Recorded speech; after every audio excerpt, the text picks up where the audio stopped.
It's Wake Up Wyoming with Glenn Woods. One.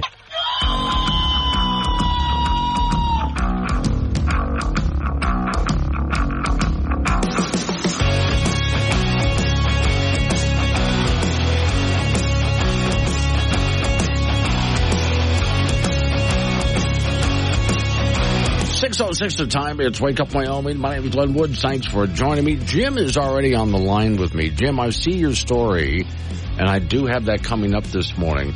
What worries me is I didn't get my normal Wednesday morning hump day poem from you. That's really concerning. Today's show is sponsored by Armpit Hair Dye, because waving goodbye should be more colorful. You know, that's actually a thing, by the way. There's actually people who dye their armpit hair all sorts of wild colors. Hey, if that's what you're into. All right, trigger warning. Warning. This show contains reference to guns, liberty, limited government, low taxation, the cult of climate change, free thinking, cigar smoking, short people, rubber chickens, Karen's bureaucracy, liberal buzzwords, tour runs, traffic, toilets, terrible jokes, and more. No apologies will be issued. Guest callers may express any opinion they want without fear of being canceled. Unless you're a loudmouth jerk like Dave, then Glenn will hang up on you. Strap in, hold on to your coffee, and feel free to participate. This disclaimer does not refer to every person named Dave, just one particular Dave from San Francisco. We know a lot of Daves. They call this show all the time, and they're great people. So don't call this program and complain that we use your name. That would be a real Dave move, Dave. Some really good wins yesterday. They continue through today as well, and that forecast for the weekend is shaping up. I'd still say wait a bit until we get exactly what's going to happen, but I do know this much. It's going to be really cold, some sub-zero in some places.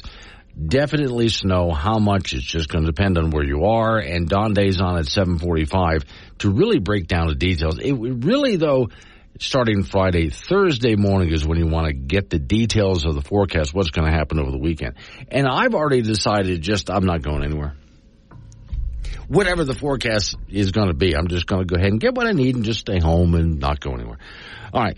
Since we're talking about weather and so on, I'm going to play the next couple of things here for you guys because I just want it to be known that when I talk about many of the things most everything I talk about, it's not because I'm just coming up with these weird ideas or reading them in weird places. I actually do find experts, and I mean top of the line, and I listen to what they're saying. And I'll illustrate what I mean in just a moment. But first off, let's talk about the climate apocalypse that's coming our way. I'm sure it'll be here any day now. So put on your respirator and let's fix that generator. And while we're out, we'll mend our fences too. See, I'm not afraid of dying, just got reasons for surviving. I want one more day in the apocalypse with you. So the first guy, now this was a DJ from Gillette that sent me this story, but I had already heard part of the interview before that. There's an interview with a gentleman who's a Dr. Sun, who has spent about 35 years working for Harvard University and has done important things like the Cassini spacecraft that went by Saturn and Titan and so on. Interesting thing that was found out by this professor of astrophysics. Did you know that a lot of things here on Earth that we consider to be fossil fuels, and you've heard me say many times over, there is no such thing as a fossil fuel. It doesn't exist. Many of the things that we consider fossil fuels, and I've even called more organic fuels, not necessarily so. If they're from old dead things and organic materials, then why are they out there in outer space where there's never been life? In the United States, we often refer to our main sources of energy as fossil fuels. Oil, natural gas, coal, they're fossil fuels because they come from fossils, ancient organic material, forests, jungles, plankton, dinosaurs. Held under the ground for millennia, they transform into oil, gas, and coal. everybody thinks that's true. On the other hand, there's evidence that maybe it's not the whole story. If that's where fossil fuels come from, if that's how hydrocarbons are made, then how come they're found so deep under the oceans and at the top of the earth? How come one of Saturn's moons, according to scientists, has more oil and natural gas than Earth? Were there dinosaurs and planktons and forests at one point on one of Saturn's moons? Probably not. So if all hydrocarbons aren't from fossils, where are they from? Now, of course, that's not the professor that I was talking about from Harvard University, but he interviews the professor who goes on to talk about how when we get out into space, when we take a look at Titan, a moon that's in our solar system, and when we take a look at even Mars, but things even outside of our solar system, why do we have methane all over the place? And even evidence out there, there's even evidence of petroleum products on places that have never had life. Petroleum. So is it necessarily a fossil fuel? Now, there were quite a few people, when I first said there's no such thing as a fossil fuel, quite a few people went, what? No, yeah, and I called some hell for that, and I showed them where I got the information from. It's something I had thought about, and then I wondered, is it just me? And I went looking it up and found all sorts of scientists saying, especially geologists, quit calling it a fossil fuel. But then astrophysicists will say, hey, we found evidence of this stuff out here in space, in places where there's no life, so how is it here? Okay. I want to dig into that because I didn't get a chance to watch that entire interview, but I will go back. Now, there's another one along that same line. This is Dr. Matthew Welke, I think is how you pronounce his name. I'm probably demolishing that. And I'm going to play just a little bit of what he has to say. But this is also, I needed to go back and watch the entire thing because I watched part of it with the time I had this morning. I couldn't do the whole thing. But this is a gentleman who is a climatologist. And like many climatologists today, he has just left the university system and said, just forget it. Because unless he toes the line that climate change is human-caused, they're not going to let him work. They won't publish his papers. So just a piece of what I was listening to this morning from this noted climatologist who just left his university. There were certain things that we couldn't discuss in academia. In earth sciences, if you speak about climate change, that is one of these taboo subjects. And climate change is tricky. There's a disconnect between what the science says and what the narrative in the mainstream media is. And what certain, what I would call activist scientists have been kind of pushing. The narrative in the media is doing so much damage to mental health. Climate anxiety is probably the number one anxiety issue for the college students that I talk to. And the science does not support that fear. I think that fear is irrational. Climate is a very convenient way for governments and institutions to get involved in nearly every aspect of a citizen's life. The disconnect that our small policy changes today will have some dramatic impact on future temperatures or weather in general is untrue. But if you speak out against it, you're essentially a pariah in this community. He had a lot more to say, and I'll go back later on this afternoon, listen to that interview, both those interviews in their entirety to get all of what they had to say.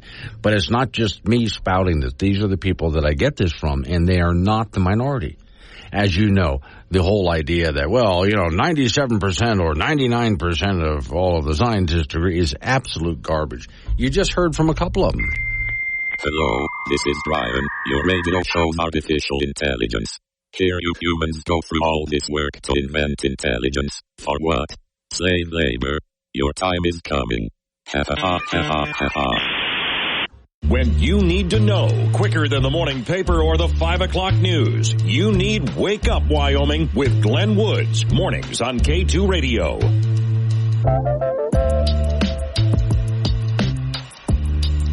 6:22 is the time. Morning Marquis and Centennial. Jim has sent me his Wednesday morning poem. Okay, Jim, I'm going to get to the topic you were talking about because I had seen this earlier this morning. I was looking for a good song about illegal aliens. I've got a couple here. There's this one from Genesis.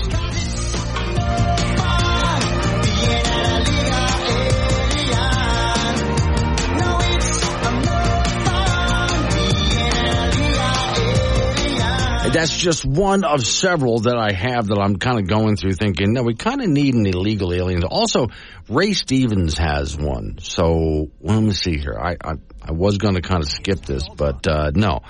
It's probably a good idea to at least sample some of what Ray Stevens did. I remember this song years ago. This is old. Hello, this is the IIAP, the Illegal Immigration Assistance Program, a taxpayer-funded division of OatNut. For Spanish, press 1, Portuguese 2, Arabic 3, Farsi 4, French 5, Swahili 6, German 7, Italian 8, and if you insist on English, please stand by. I might have to pick this one. You're thinking about illegal immigration. Be careful when you're choosing the nation, because breaking the law in some countries is frowned upon. Imagine that. Sneak into China, they'll call you a spy and ship you to Mongolia till you die. And in the Sudan, they'll hang you and the camel you rode in on. Yeah, and don't go hiking and enter Iran, or you might never be heard from again. And in Mexico, you might face a firing squad. Yeah, forget all about going to North Korea. That's a great example of a bad idea. So when it comes down to it, there's only one option you got. Yeah, come to the USA. There's no penalty to pay should you get caught illegally immigrating. Now, that's a whole lot better than the song by Genesis. I think I'll go with that one from now on. Okay, here's the story that Jim was talking about. Yeah, I did find this earlier. In fact, Jim, this is the first story I found this morning, and I thought I got to get to this one pretty much right away. New York City high school students are going to be remote learning today. And probably tomorrow, Friday, too. Because their schools are being used as migrant houses overnight. Well, it's getting really cold out there, you know. Major storm heading for New York City. That means migrants, illegal immigrants who are currently living in a tent camp on federal land in Brooklyn need to be moved somewhere else for their own safety. So they're going to put them in a school. Okay. Which means the students will be at home learning remotely. No one, the story says, really happy about the accommodations, including the illegal immigrants who were first moved to the site back in November, and many of them took their tents and got back on the bus and left. Well, they didn't come it was bad enough where they were from. They didn't come all the way to America to wind up sleeping in a tent under a bridge. Thousands of illegal immigrants will be evacuated from the Floyd Bennett Field in Brooklyn to ride out the storm, which will be, you've been watching the weather. You know when the storm hits and so on. So, okay, approximately 2,000 of them will be moved from the field to the high school, one of them, James Madison High School, according to an Office of Emergency Management. And it talks about the health and safety and so on. Okay. So that gives you an idea of what's happening in New York City. Let's move on. Arizona allows non-citizens to vote in federal elections with a wink and a nod. Story says a person must be a U.S. citizen in order to be able to vote. A person who submits valid proof of citizenship with his or her voter registration, regardless of the type of form submitted, is entitled to vote in all federal, state, county, and local elections in which he or she is eligible for. The voter registration form is otherwise, it must be complete. So a person is not required to submit proof of citizenship with the voter registration form, but failure to do so means the person will only be eligible to vote in federal elections. The federal-only voter will become eligible to vote on a full ballot in all federal, state, and county and local elections if he or she later provides valid proof of citizenship later to the records office. So you must be a citizen to vote. Wink, wink, nod, nod. Really? Gosh. But if you aren't, then they'll just ask later, after the election maybe. Okay, so let's see where this is exactly from. We'll go back to the top of the story. This is the state of Arizona that's doing this. And basically they're opening the floodgates for people coming in, pouring across the border, which is an argument I've had for a very long time regarding this. What if, just a hypothetical for you, what if the people pouring across the border were going to vote heavily conservative? Do you think the Democrats would want them to come across the border, or would they be the ones building the wall? Yeah, exactly right. They would be the first ones building the wall to put a stop to it. But they're of the belief that these people will vote heavily Democrat. So they're giving them the opportunity to do so. And again, you can prove your citizenship later, and Arizona is one of those who's given this a try, and they won't be the only one. So we have to watch out for this in the upcoming elections, and something that needs to be challenged as well. Now, another story I have up. Republicans Republicans accelerate probe into Biden administration's actions to house migrants on federal land. We'll take a look at that, too. But first, we got local news coming your way. Update on your weather forecast. Wake Up Wyoming.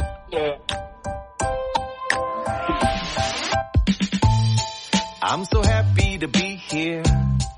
Yeah. I'm just happy to be here. Still, I know the world's on fire. The situation's dire. A lot of work and courage gonna be required, but 20. This show contains sarcasm that some listeners may find disturbing. A sense of humor is advised. Chat with Glenn live on the Wake Up Wyoming app.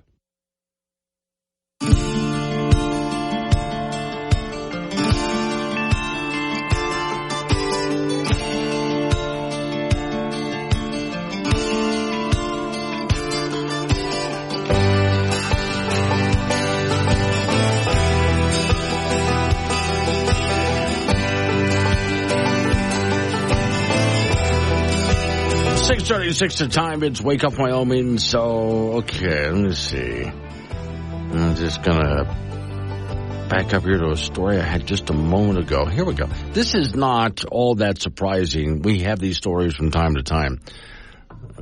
Residents and business owners reveal why people are flocking to other states. Vermont, maybe one of them. Let's see there's quite a few people. Now, you got to watch states like Vermont, though. They still have a problem with, even though it's a small state, high bureaucracy and so on.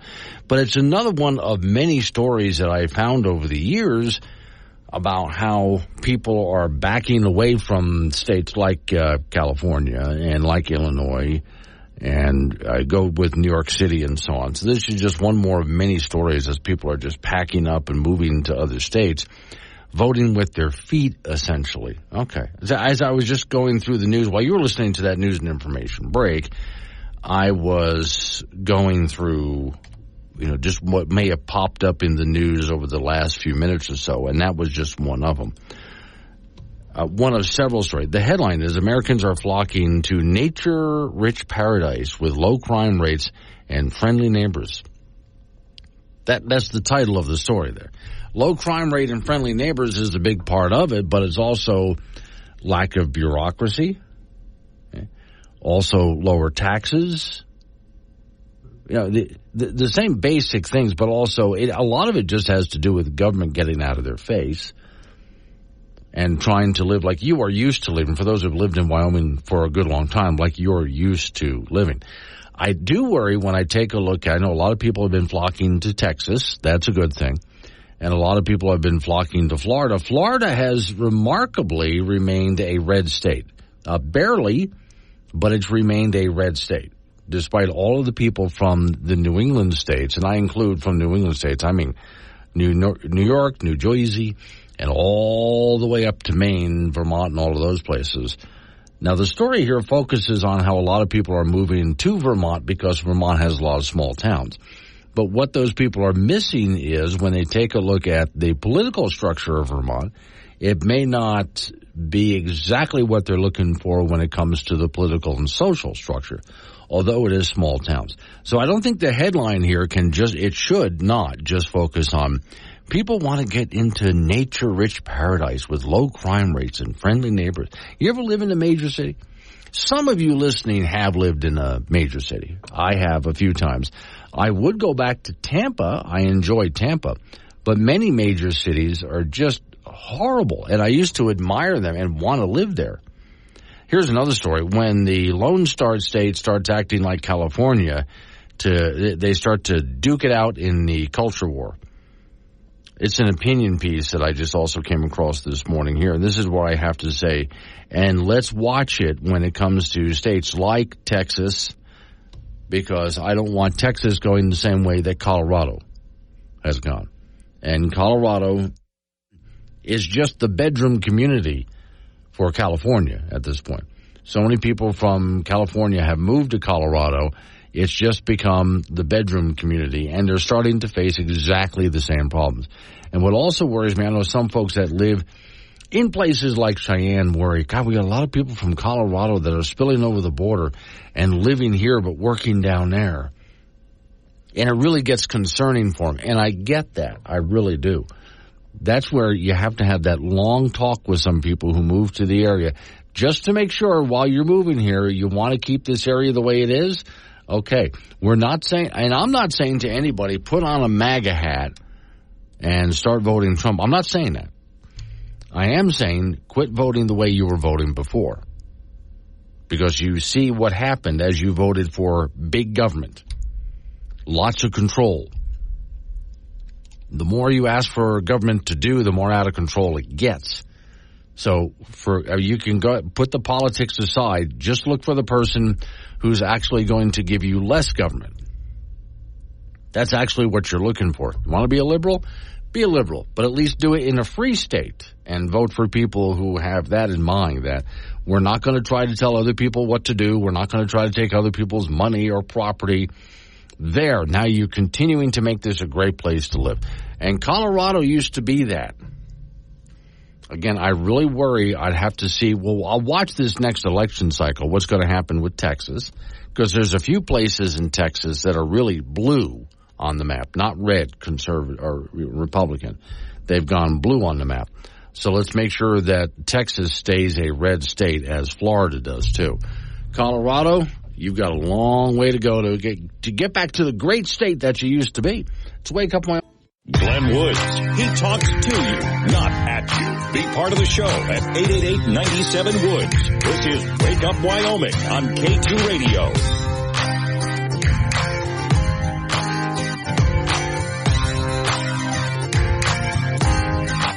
6:48 is the time. It's Wake Up Wyoming. Off to the ice box we go, where Frank Gambino is waiting by. So, Frank, I found out something absolutely extraordinary. The TV Guide that you and I remember when we were young, you can still get that delivered to your house in paper. Why? Yeah, and it's not as thick as it used to be. No, it used to be very thick. Yeah, it was a nice... With junk you'd never read. Oh, yeah. Nice little booklet and all of that. Well, you can still read TV Guide online if you want, and I think a lot of people do that if they're still looking at it. Okay, so I did find a page from back when we were kids. This is April 17th, 1976, Saturday morning. Oh, cartoons. Yeah, okay. So, Harlem Globetrotters for kids. Mm-hmm. Scooby-Doo. Of course, got to do. Hong Kong Phooey, yeah. Oh, he was great. Mm-hmm. Did you ever watch Ranger Station? No. Okay. That was lame. Pebbles and Bam Bam. Lame. I thought so, too. I tried getting into Pebbles and Bam Bam. Lame. Josie and the Pussycats. Sometimes. Yeah, me too. Sometimes I would watch, but mostly I'd never finished one of their shows. No, I just watched the beginning for the chicks, and that's it. Okay, yes. My all-time hero, Bugs Bunny. Yes, Bugs Bunny. Okay, Roadrunner, of course. Yep. Yeah, okay. Secret Squirrel. Yes. Oh, yeah. Okay, Rocky and Bullwinkle. Yes. Of course. Okay. Let's see. And Natasha, the Russian spies. Oh, my God, she was great. Okay. Boris and Natasha. The Russian spies. Dudley Do-Right. Lone Ranger. No. Yeah, okay. Shazam and ISIS? No. I watched some of those episodes. I thought Shazam was kind of cool there. Super Friends. No. You weren't into, okay. I was into Super Friends. I kind of liked them. No. I'd rather watch, do you remember, it wasn't even a cartoon. It was more like a show, the Banana Splits. Oh, yeah. Yeah, okay. I thought that was really, really cool. Speed Buggy. Kind of. Miss Mary right now is wondering what the hell we're talking about. Look up the Banana Splits. Did you know there was an Odd Couple cartoon? Really? I will have to go look that up. I never knew that. Okay. I didn't know that. Valley of the Dinosaurs. Weak. Yeah, I thought that. I never really watched Jetsons, of course. Oh, of course, the Jetsons. Yeah. Gotta watch the Jetsons. That was a good one. There were certain ones, like the Jetsons and the Flintstones and so on, that as you get to be an adult, you realize there was a lot of adult humor in there, Frank. You just didn't know it. Yeah, I thought they were really good. Men's college basketball, the Wyoming Cowboys lost big again. This time to 20th rated Utah State in Logan last night, 83-59. This Cowboy team just not ready for prime time. They were smoked in the second half, 48-26. UW had a decent first half, shooting 44% from the floor, but a dismal second half, shooting 33%. Mason Walters led the way for UW with 17, but Sam Griffin and Brendan Wetzel would have combined 2 of 10 from the three-point line. Utah State shot 52% for the game and 13 of 14 from the free throw line to improve the 15-1 overall, 3-0 in Mountain West play. The Cowboys are a pedestrian 8-8 and 1-2 in league play. They'll host Fresno State on Saturday afternoon in Laramie at 2 p.m. Wyoming Cowgirl basketball team at home tonight in Laramie to take on San Diego State. The Cowgirls are 3 for 3 in Mountain West play after a big win over the Air Force over the weekend, but San Diego State is much better than the Air Force. They sit at 11-5 overall, 1-2 in league play. That's a 6:30 start from the AA in Laramie tonight. Over the weekend in high school basketball, Cheyenne played host to the big James Johnson tournament for the boys. Cheyenne East went 4-0. They sit at 10-1 on the year. Cheyenne Central went 3-0. They are 10-0. The Toronto went 3-0 going in the tournament. They are 9-0. Laramie went 3-0 and they're 8-1. And Kelly Walsh went 1-3 and Cheyenne South went 0-4. On the girls' side in the Cheyenne tournament, Central won all 3 of their games to get to 8-2. Cheyenne East won 3 of 4. They're 9-2. Laramie won 2 out of 3. Cheyenne South went 2-2. And the Toronto 1-2. And Kelly Walsh 0-3. High school wrestling from over the weekend was the big Shane Shadow tournament in Douglas on the boys' side. Cheyenne East won the team title with the Toronto third. East had one champion at 132 pounds in Cozad Porter. The Toronto had 3. Bo Russell at 195, Bo Russell at 157. Tucker Sides at 190 and Noah Sides at 215. Kelly Walsh with 2 champions in Douglas. Maverick Gallup at 106 and William Ald at 150. Cheyenne East won the girls' side of the tournament with Kelly Walsh 4th. Cheyenne South had a champion in Trinity Warder at 106. Laramie's McKenna Barnum took the podium at 130. Casper Mountain was the site of the Jacobson High School Nordic Ski event Friday and Saturday for the boys. Kelly Walsh placed first with Trojan skier Fisk Johansson taking the podium in the classic race and Jack Voos of Laramie placing first in the freestyle. For the ladies, Lander was first in the team standings with Tiger skiers Emily Anderson and Amaya Eddy taking first in the freestyle and classic races respectively. Okay, so I did look up. It was actually not the Odd Couple cartoon, the Odd Ball Couple cartoon. Oh. And I do remember this, but I don't think I ever watched an episode. So Felix, they made, now these characters stand on 2 feet. It is a cat, Felix the cat. The dog is, of course, Oscar, and of course it looks very scruffy with a backwards baseball cap and a dirty t-shirt, but he's standing up on his 2 legs as well. And so basically they just try to make a cartoon out of it for kids, and I don't think I ever watched it. No, I never watched it either. There is better stuff on. A whole lot. Well, I mean, Bugs Bunny and Roadrunner. Oh, yeah. Did you know how many? I used to count how many coyotes were killed in one episode. Yeah, but they kept making more. Yeah, they did, yes. Wake Up Wyoming.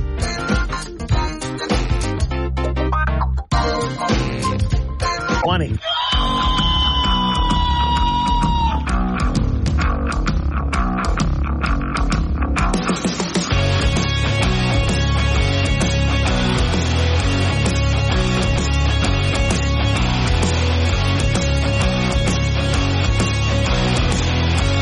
.06 the time. It's Wake Up Wyoming. It is a Wednesday, so over the hump we go. Heading into the weekend. We've been listening to weather forecast. I know a lot of, not all of it, but a lot of Wyoming got a lot of wind during the course of the night. I mean, some serious wind. So that weather forecast is important at 7:45 non-day. We'll talk to us live. What is for certain is some real Arctic temperatures on Saturday, Sunday. Amount of snow and details of those temperatures and amount of wind. We'll find out with Don Day at 7:45. But, of course, we're still a few days out, and things are still shaping up and changing between now and then.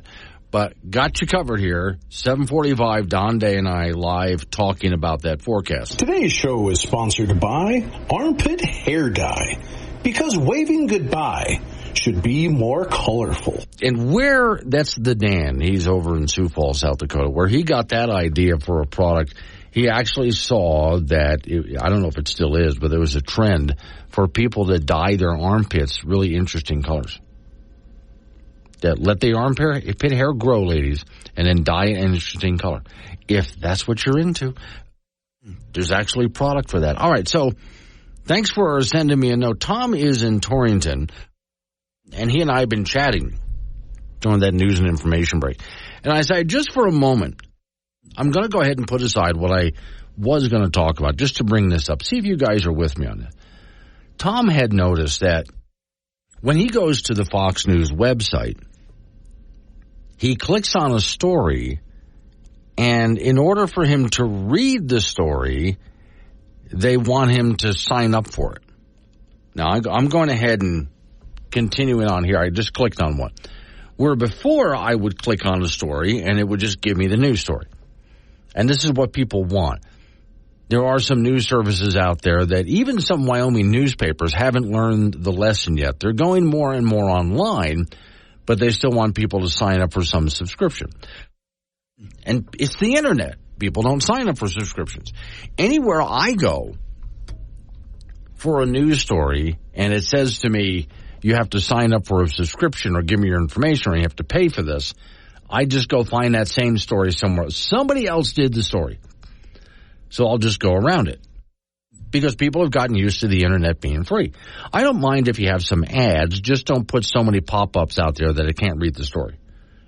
But some ads, I get it. That's what makes it free to me, right? Okay, so this is how the marketplace works. So I clicked on a Fox News story, and forget the headline. I was about to tell you the headline. That doesn't matter. As I scroll down, so there's a picture, there's a little video that has nothing to do with the story that I clicked on, right? Then I scroll down just a little bit, and it says, read this article for free. Get unlimited access to thousands of articles, videos, and more with your free account. And it wants me to enter my email address. And then by entering email, you agree to Fox News terms of service and privacy policy. Now, the only thing I can think of here that Fox News would do this for, and they're not the only organization doing it, but if they send the news to your email, then they are getting around a lot of algorithms. Because most news services these days rely on social media sites, because that's where most people are getting their news from. You know, you're scrolling Facebook, for example, or other such online news service, well, just social media sites, whatever. If it's not Facebook, there's many others out there.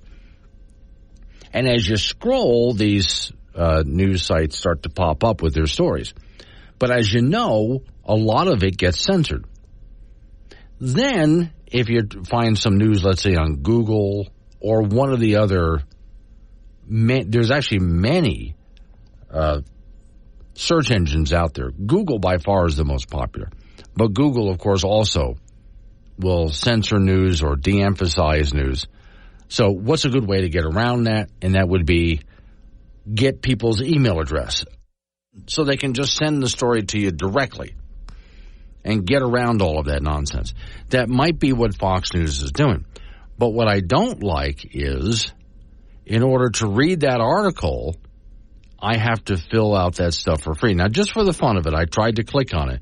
Without entering my email address, I just try to click on continue. And they're not letting me do that. They're just not. So I'm not going to be able to read. And every time this pops up in front of me, I end up not reading the story.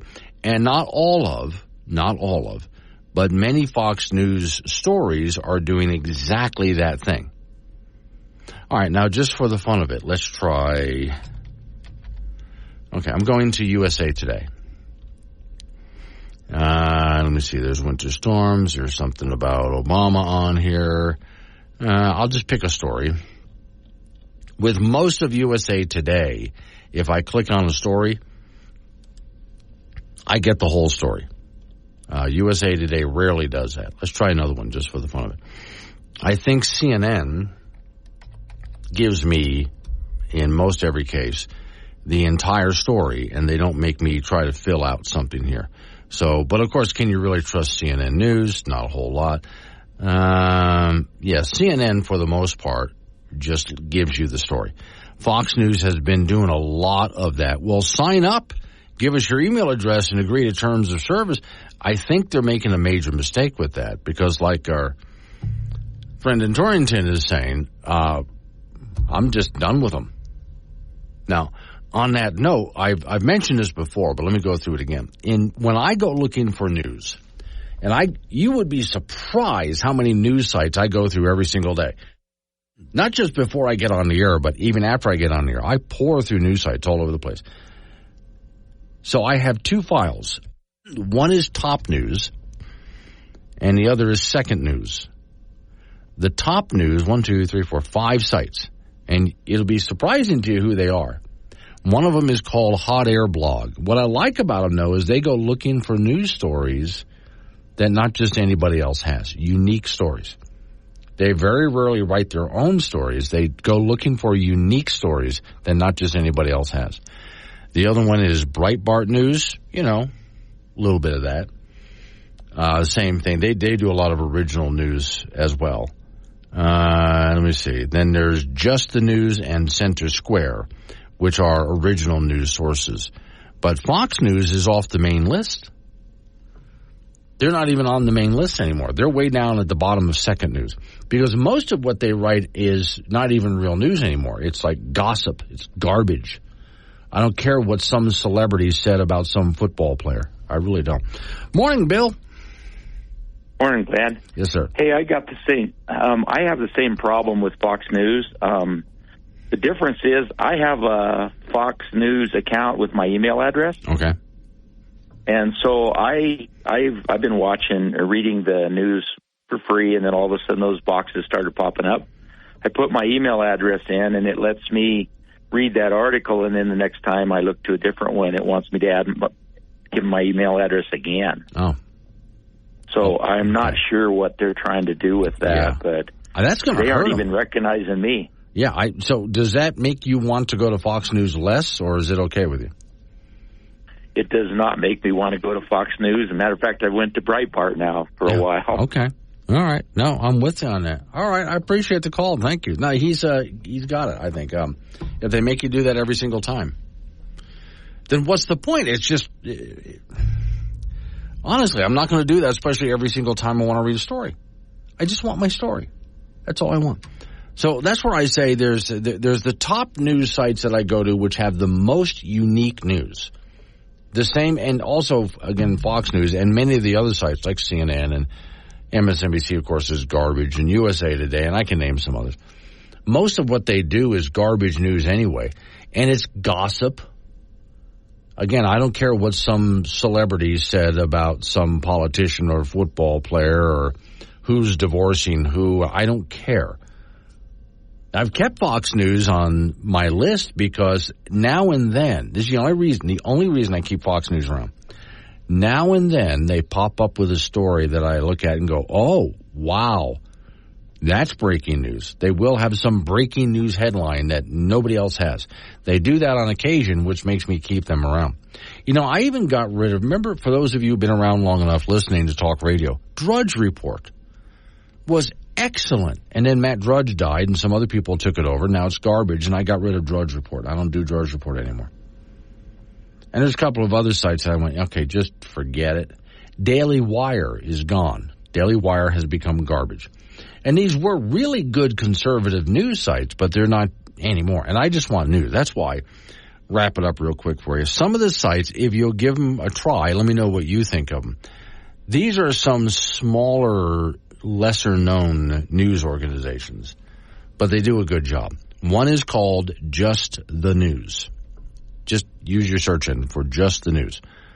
It's a much less known site, but they do what they say, Just News. And it's not all sorts of gossip and garbage and so on. It's just here's news. Another one is called the Center Square, which, like Just the News, they're focused on here's just the news. And they try to be as unbiased and straightforward as possible. Then if you want to have fun, Not the Bee. That's from Babylon Bee. But it's those news stories which when you look at the headline, you think, that can't be real. That's got to be satire. Oh, no, it's real.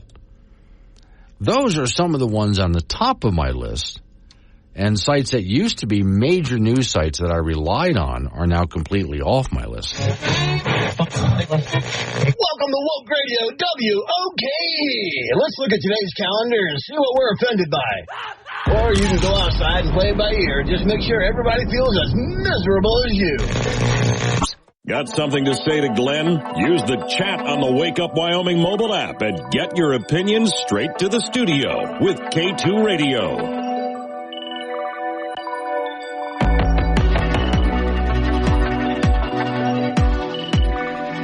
.23 is the time. It's Wake Up Wyoming. Okay, so blame this conversation on Tom in Torrington. He sent me a note saying he was just done with Fox News. That's just enough. And I agree. Because if you try to go to the Fox News website, you click on a story and it wants you to subscribe or sign up. And Bill in Cheyenne says, yeah, he has dropped in his email address so he could read a story, but then next time he wants to read a story, he's got to do it again. Now, Smalls in Casper has the Fox News app, and my complaint was, well, they kept pinging my phone with all sorts of alerts. He says that doesn't happen to him. Well, you have to check. You can turn app alerts off. Like with the Wake Up Wyoming app. You can choose, to get our app alerts or not to. You just go into your preferences on your phone and select whether you want. Jim, what do you think about Newsmax or One American News? I do.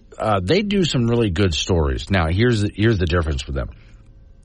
Newsmax and One American News are very right-wing biased.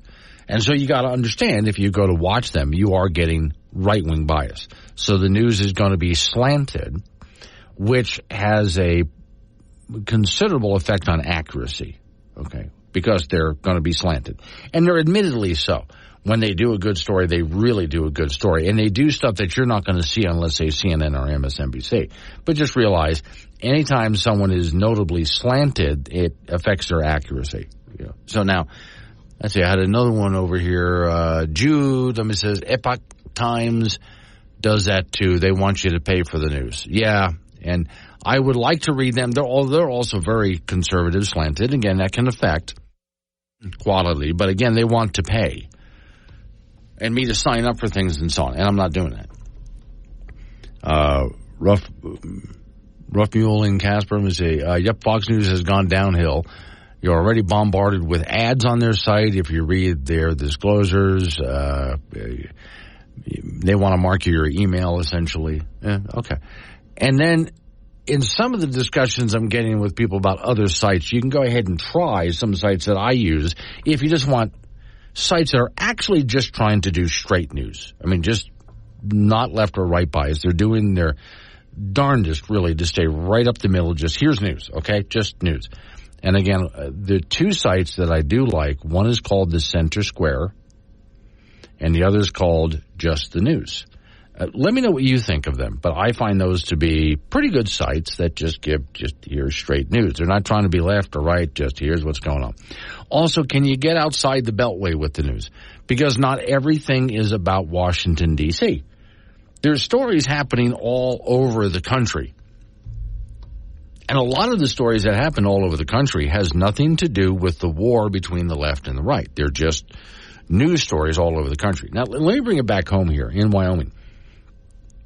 We had at one point some major newspapers in Wyoming, major for Wyoming, that started having trouble. And the main problem they had was they didn't understand that newspaper, as in paper form, is going away. I know some people still read the paper, but that's as a format is being replaced by digital. It just is. And sometimes when I say that, people get mad at me. Don't get mad at me. I'm not doing this. I'm just telling you what's happening. And so because of that, some of these newspapers lagged behind in realizing they just needed to go online. Then when they try to go online, they didn't understand they have to change the way they do things. So some of Wyoming's bigger newspapers tried to go online, but you still had to sign up for a subscription. Well, again, no, people don't do that anymore. People just want to see their news. They just want to see the story. So if you want to run ads, that's okay. Run ads. Nobody's going to fault you for running ads. But I'm not signing up for anything. I'm not paying for anything. Even one of Wyoming's major newspapers decided to go the way of the app. And apps are a big thing right now. And that certainly will help them out, but you still got to sign up and pay for things and so on, and people just simply don't want to do that. In the meantime, there's other news organizations all over Wyoming. We hear Town Square Media, one of them. But there's organizations around Wyoming that are new and are just online. And they pop up with Wyoming stories all the time, and they're taking over. So it's a new digital aid. Back to the original point from our friend Tom over in Torrington there. Yeah, Fox News is really blowing it. I'm done with Drudge Report. That's another one that I just said, forget it. Even Daily Wire that I used to rely on for more conservative news, I just dumped them and said, never mind, forget that anymore. So it really is difficult to search around and find what is actually good news, reliable news, and they're not going to play games with you. They're just going to give you the news story. And I think that's correct me if I'm wrong about this, but I think that's a big part of it. If you're going to show me a headline and a good picture that goes with the headline, just give me the story. Don't play games with me. I'm not going to play games. I'm not going to jump through hoops to get the story. I just want the story, and I want just the honest truth. Okay? Don't play games with the language either. Don't try to be biased in any way. Just tell me factually what happened, and I'll decide the rest of that. All right. Glad we had this little talk.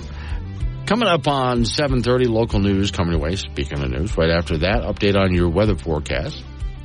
Then you and I get back into it again. And at 7:45, that weekend weather forecast, we're getting there. And Don Day's starting to hone in on exactly what that's going to look like. This is important, especially for people who work outdoors and have livestock interests, too. So we'll talk about that at 7:45. Wake Up Wyoming.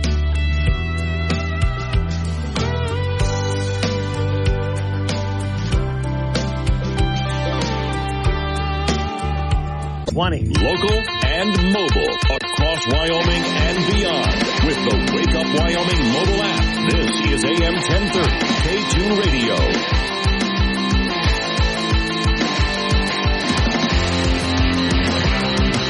7:36 the time. It's Wake Up Wyoming. As promised, at 7:45, Don Day will be on because we got to take a serious look at the weather coming our way. So, okay, from Wildfile. Headline here, county clerks have significant concerns with proposed voter registration rule. All right, so I've had our Secretary of State, Chuck Gray, on the air to talk about this. The story says Wyoming does not have an out-of-state voter fraud problem. That's true. But Secretary of State Chuck Gray's proposed rule changes for voter registration will create its own set of difficulties. Under existing regulation, residents must provide proof of identity to register to vote in Wyoming, but the status quo falls short. According to Gray, he wants voters also to provide proof of residency. He's pushing for changes. We talked about this on the air. It really is just a matter of making sure that Wyoming never has the problems that other states have, which is why he's pushing for something like this. So, okay, let's take a look at what the rest of what Wildfire is saying here. The Clerks Association thanked Gray and his staff in a memo, including them in the decision and hearing their concerns, but asked that their participation in numerous meetings with his office not be construed as an endorsement of any proposed rules. Quote, in fact, he has significant concerns about their impact on Wyoming voters, elections, judges, clerks. In the memo to Governor Mark Gordon, the Wyoming Legislative Management Council, and Gray State. At the same time, the memo is clear that clerks who manage elections for the state's 23 counties haven't seen evidence that the existing system is resulting in out-of-state participation in Wyoming. In other words, are people sneaking in from out of state to try to vote in Wyoming? Now, I think and I've talked with this on air with Chuck Gray about this, I think one of the reasons we've been safe from this, if you live in, let's say, one of the more populated states, you can go ahead and vote and then go up the road just a short distance and vote in another precinct. Then there's the problem of people who move around. There are people who have lived within just the past few years, have lived in several states. Therefore, they're registered to vote in several states. And those states have not purged their voting rolls. And so now you've got someone who can vote multiple times. So to make sure that problem doesn't happen in Wyoming. Now, we do have some people moving to Wyoming. Our population has grown some, but we're certainly not booming like a lot of other states have.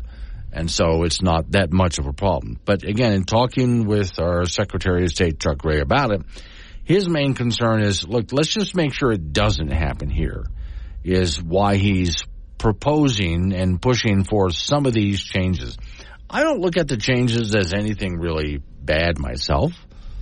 I mean, all right, you want to see before I go to vote, you want to see my driver's license and proof of residency is an easy thing to do. So you oftentimes will do proof of residency when you show up with a bill showing that, yes, I pay my electric bill here, as an example of one type of proof of residency.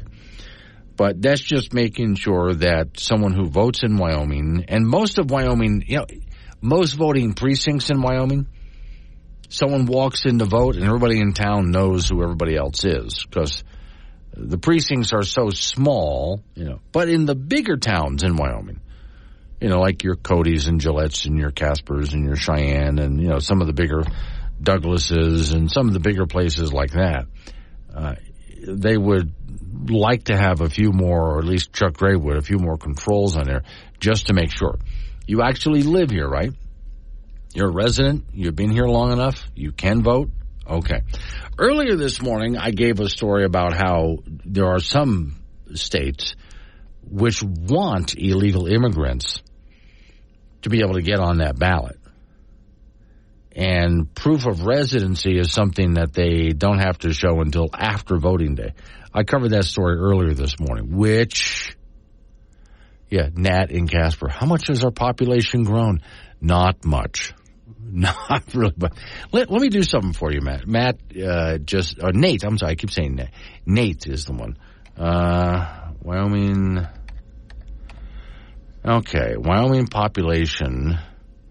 We're now up to 584,057 people. That's a 0.42% increase since 2022. Right. So back in 2022, we were 581,629 people. Now we're 584,057 people. So yes, the population has grown, and even from 2021. So let's go back to 2021. The population was 579,584 people. Sorry if I didn't do that right. I'll do it again. 2021, our population was 579,584 people. Or 48 people. I'm sorry, I'm a little dyslexic. Then we get up to today, and instead of being 579,548 people, today we're 584,057 people. So you see, our population has grown a bit. Just not a lot. 742, Wake Up Wyoming. So many opinions, we had to build the Wake Up Wyoming mobile app to hold them all. Free download from AM 1030 K2 Radio.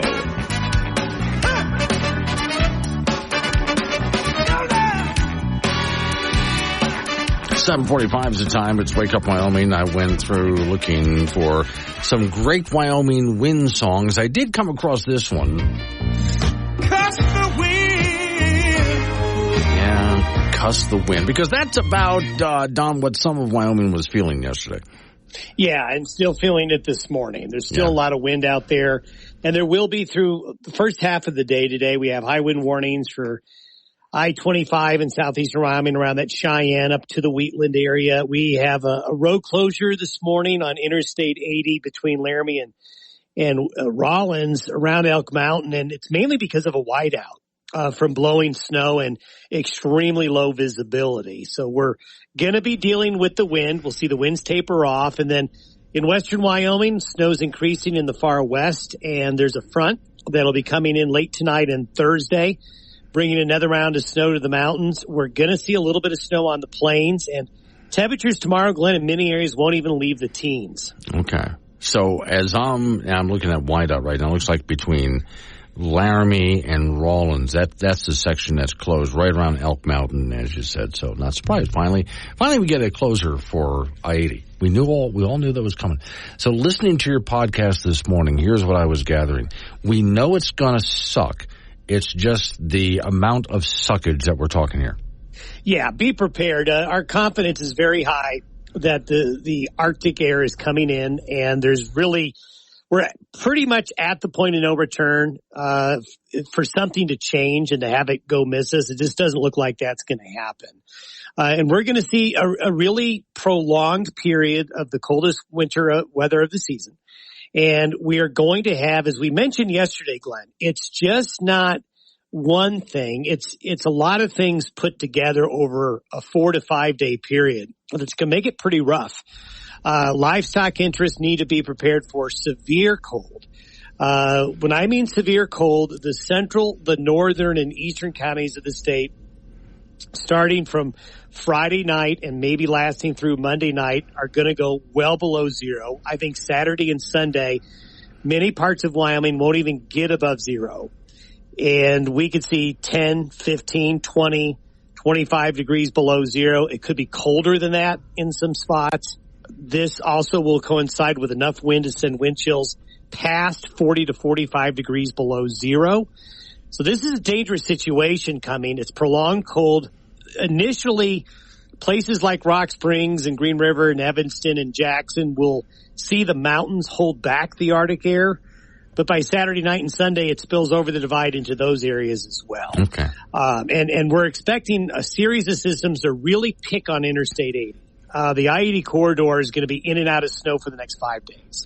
So for livestock interest, you need to prepare now, it sounds like right now. Now, yes. If you haven't already, in terms of getting feed supplies ready, I know a lot of folks after last winter really got a lot of hay supplies ready for this winter and haven't had to really utilize that yet, but that's changing with this system. All right. Thank you, Don. Don Day with Day Weather. As we get closer, we'll get more details on this. That's why I said it's going to suck. It's just the amount of suckage is what we're talking about here. So let me see. Now people are sending me songs. I had Kyle in Manville said Bob Seger, Running Against the Wind. Now I'm just thinking of wind songs, right? Frank, so wait, is Frank there? I hit the wrong button. Wind songs. Wind songs. Like Gone with the Wind? Well, no, that's a book and a movie. Okay. Oh, sorry. Okay, so now there's Bob Seger's Running Against the Wind. I came across this one. Cuss the wind. See, that's good. Cuss the Wind. It's a real good sad song, but it's called Cuss the Wind. And I came across several others. I have a story up on the Wake Up Wyoming site this morning that's about the Wyoming wind, which is a beautiful, haunting song about the Wyoming wind. But in general, though, I think we just need to write something new. I'll see if I can get a hold of some friends of mine to see if we can write something new about the Wyoming wind that has language we can actually play on air. Oh, that would be fine. Yeah. And when you're at it, look at below zero songs too. Below zero songs. Okay.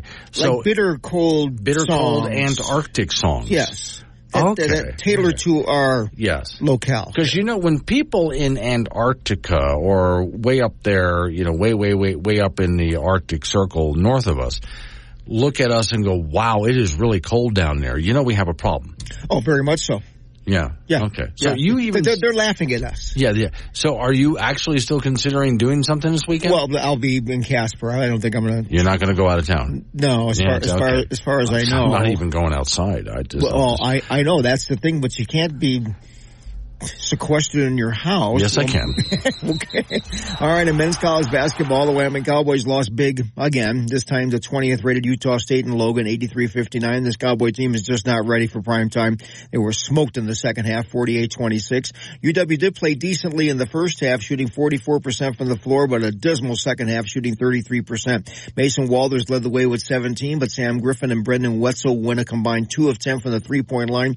Utah State shot 52% for the game and 13 of 14 from the free throw line to improve the 15-1 overall, 3-0 in Mountain West play. The Cowboys are a pedestrian 8-8 overall and 1-2 in league play, and they will host Fresno State on Saturday afternoon in Laramie at 2 p.m. Women's college basketball, the Wyoming Cowgirls at home tonight to take on San Diego State. The Cowgirls are 3 for 3 in Mountain West play after a big win over the Air Force over the weekend, but San Diego State is much better than the Air Force as the Aztecs sit at 11-5 overall, 1-2 in league play. That's a 6:30 start from the AA in Laramie tonight. Over the weekend in high school basketball, Cheyenne played host to that big James Johnson tournament. For the boys, Cheyenne East went 4-0. They sit at 10-1 on the year. Cheyenne Central went 3-0. They're 10-0. The Toronto went 3-0, and they're 9-0. And Laramie went 3-0 in the tournament. The Plainsmen are 8-1. Kelly Walsh went 1-3, and Cheyenne South went 0-4. On the girls' side in the tournament, Cheyenne Central 3-0, so they're 8-2. Cheyenne East was 3-1. They're 9-2. Laramie won 2 out of 3. South went 2-2. The Toronto went 1-2, and Kelly Walsh went 0-3.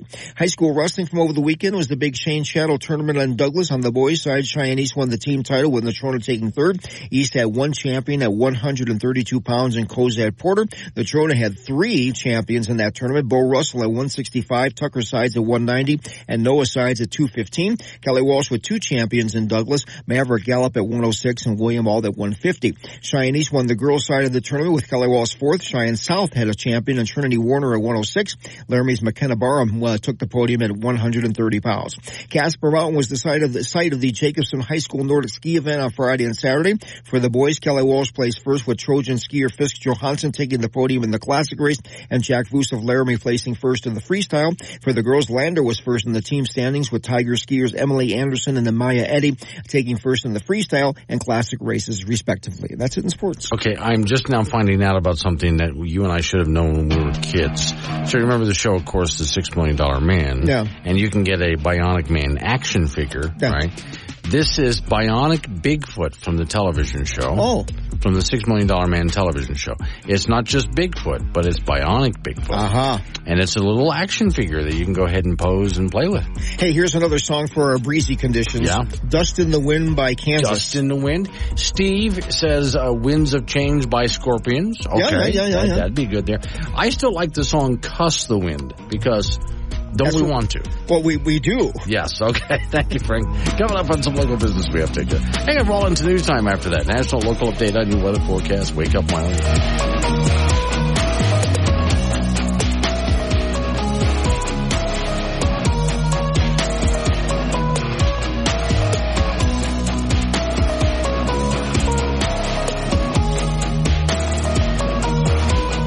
20.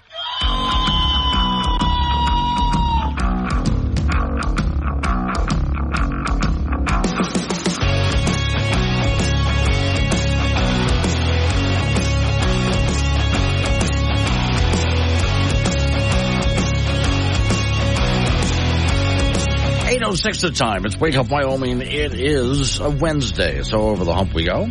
Hold the phone calls.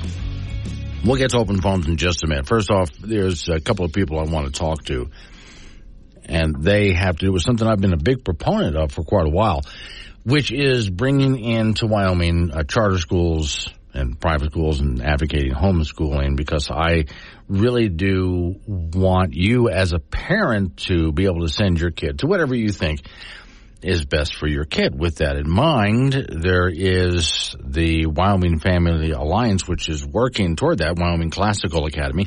Nathan Winter's on the phone with me right now. Hope you've been well this morning. Yes, it's already been a wonderful but somewhat chilly and windy morning. Yeah, well, it's going to get worse, so suck it up. So let's take a look at how you guys have been progressing. For those who don't know, what is Wyoming Classical Academy? Well, Wyoming Classical Academy is it's a classical school that studies the traditions of Western civilization. And so we study on what a regular school would study: history, science, math, literature, philosophy, and fine arts.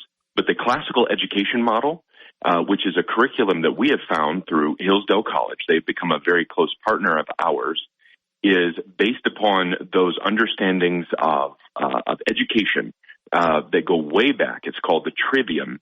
So grammar, logic, rhetoric, and instilling those in children. And so it's much like the model that's been taught for centuries throughout the past. And really, it's more relevant now than it ever has been. So it's really powerful what we're bringing. So far, you're up and running right now, right? Is that correct? Well, no. Our intention was to start in August of 2023. Okay. But we had a couple things that kind of got in our way. But what we had the opportunity to do just 2 days ago is conduct our groundbreaking. We had a large crowd there. Many public officials were with us. And officially did our groundbreaking at our new property, and we will be opening August of 2024. Okay, so for those people who would like to see where the new property is, how do they find that? Well, that is on Ridge Road, going north off of Del Range. It'll be on the west side of the road. It's the former Christian Missionary Alliance building there. Mm-hmm. That is being completely revamped, and so stage one of the program will be in the original building. We're having to essentially gut that building and rebuild the interior. And then phase two, which will start about a year from now, will be directly across the parking lot. And that will continue moving us forward. But we're really excited about all of the opportunity that location is going to provide for us. Now, for those people who heard Del Range, you went, where is it? That's Cheyenne. It's Del Range is in Cheyenne, Wyoming. And, well, it's a statewide program, so we just better narrow it down. Now, for those people who would like to get involved, you're still accepting some grades, aren't you? That's right. So we are opening this year, K through fourth grade, and we opened our enrollment on January the 2nd, and already we have 90 signed up. We do look forward to getting up over 200, up to 250. And so right now is the time, though, to jump in and sign up. That enrollment period will close toward the beginning of March. And so we need people to get there right now. We've heard a lot of excitement from a number of people. So we're encouraging people to get their children in right now. Okay. Now, for those people who would like to come and check out what you're all about, I suppose there's got to be a place. First off, they can start online and look, right? That's right, yeah. So CheyenneClassical.org, CheyenneClassical.org is our website, and that also is the portal that provides the portals for people to both register their children and get them signed up for classes. And also here, coming soon, we'll be talking to a number of teachers and giving people opportunity to apply there. And there has been a lot of excitement about that among the teaching community as well. So we are encouraging people to come and take a look at that website, and that's going to keep them up to date. We have a number of parent nights coming up, and I know in a moment you'll have our new headmaster coming in to talk, and he'll give you more about that. But that is kind of the central place for people to come in and take a look at what we're all about. Okay, so is there, let's go back to the deadline for people to get all of this done, because this is a lot to consider, so they'll want to go ahead and talk to you, maybe attend a couple of meetings. Absolutely. And so, the headmaster will have a few more of those details. He's more versed on that as far as the deadlines. But those are coming up very soon, in the next couple of months. And there's so much excitement. We're wanting people to come in very quickly and get involved. Okay. Thank you for coming on this morning. I appreciate it. Yeah, it's so good to hear your voice. Thank you. Right. So speaking of the headmaster, let's switch on over to BJ, the headmaster, for this. So for those people who would like to learn more about your school, they would go, let's start off again with the website. They would go where to find out more information? They would go to www.CheyenneClassical.org. Or you're welcome to look at our Facebook site, Cheyenne Classical Facebook. Okay, now once they get there, I know they're going to want to go to a couple of meetings, talk to you. Absolutely. Talk to some of the teachers. How do they attend and where are those meetings? Right. So all of that information is posted on the website with regards to our meetings are going to take place, Glenn, at the Laramie County Library. And I have scheduled January through February for 1 hour parent presentation. we have every Thursday we'll meet for a significant time period, with the exception of 1 week in February while I'll be gone out at a recruiting fair in Hillsdale, Michigan. So it's a great opportunity. We sit down, we have a chance to talk about classical education, what it's about.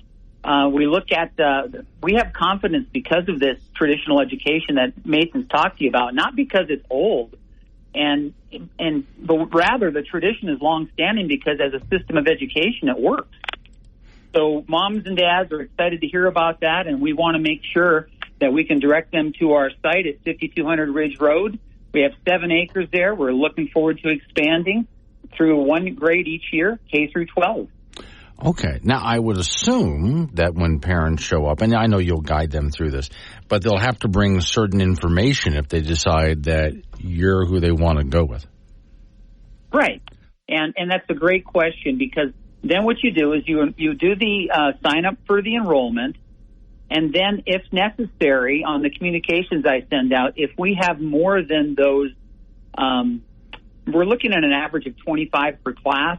And if we have more than that, we have to have what's called a lottery.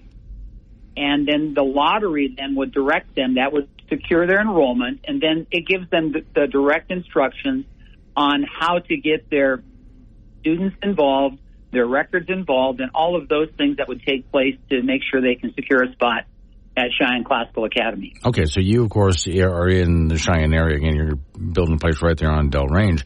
Absolutely. How far of an area, considering Wyoming's winter weather and so on, of course, you're having school in the wintertime, how far of an area are we talking about that's a good idea for parents to come in? Well, it all depends. You can come in as, we set up a lot of carpools over time because we won't have a busing, and then you make connections in the neighborhood. And the key thing about building a classical education school, or like anything, is building your community. And that's important because we're going to train the minds and improve the hearts of our young people.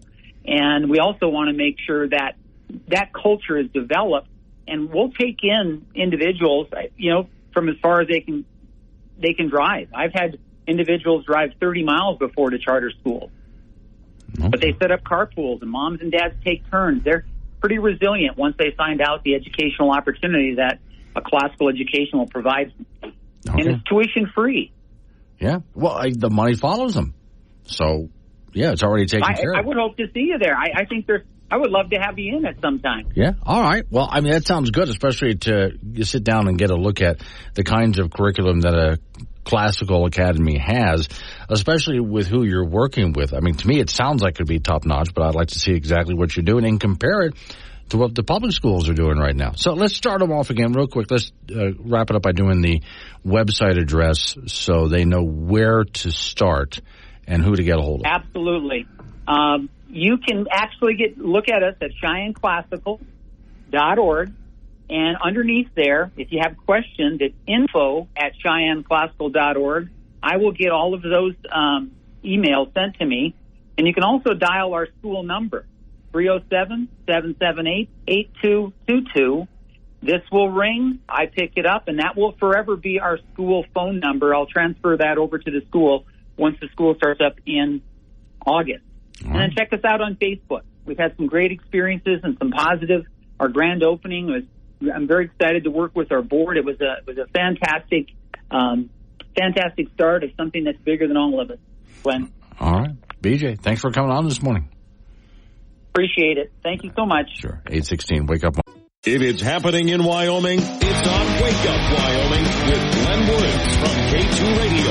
Join the conversation at 888-97-WOODS.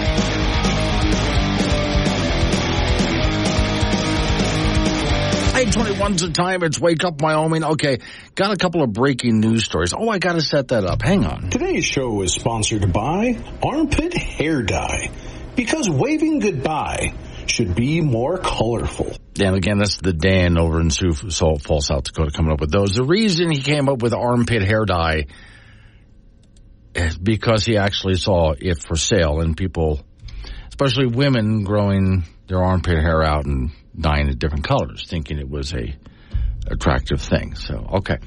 I have breaking news. I always have to go through this as a breaking news. This next one's not good. Breaking news. That doesn't work. Breaking news. Kinda. Not the glass one. Here we go. I say, wait. Breaking news. Yeah, that's not too bad. I'll go with that one for right now. Real quick before I get on to the next caller here. Nevada federal judge dismissed a lawsuit that sought to bar former President Donald Trump from the ballot in Nevada.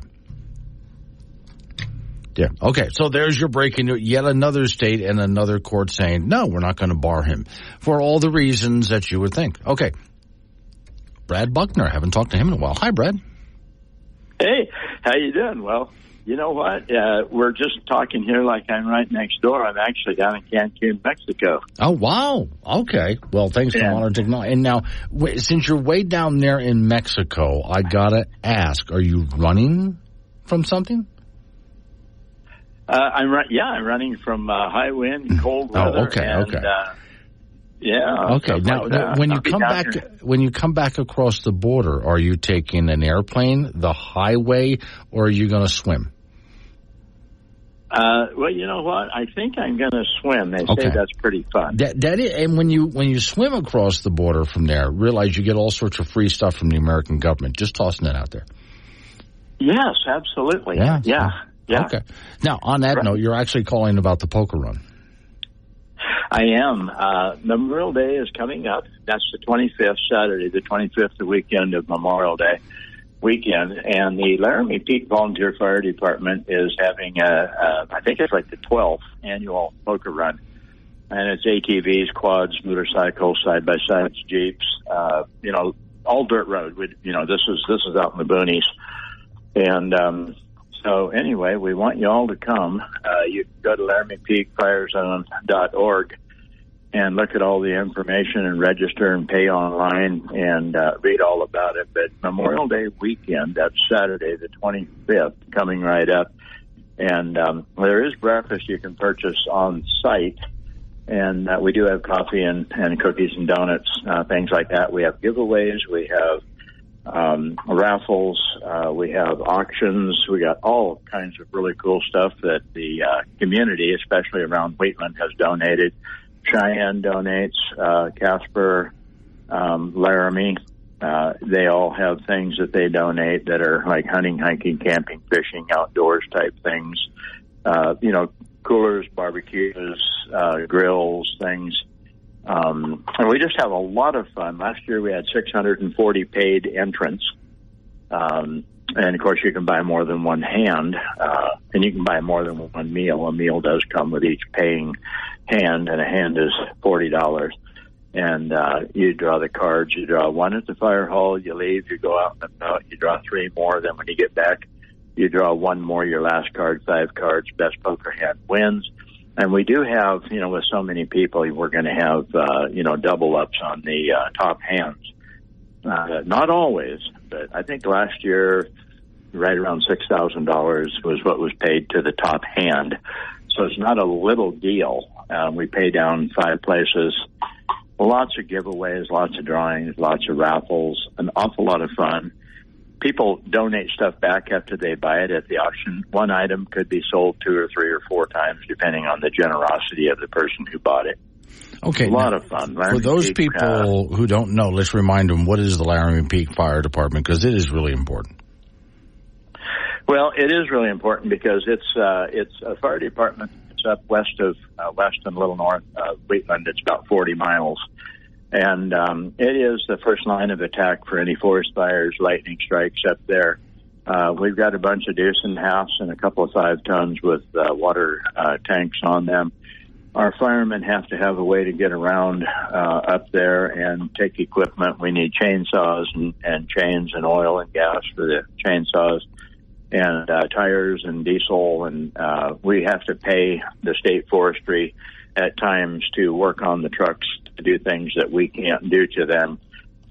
So we need money to keep the trucks and the forest, fighters, forest firefighters going, jackets and clothes and coats and food. And, there's just so many things that we have to pay for. So we do appreciate the other one is the buffalo hunt, and we'll get into that later. But we have 2 main donations to the fire hall up at Laramie Peak, fundraisers each year. So this is to raise money to keep us going.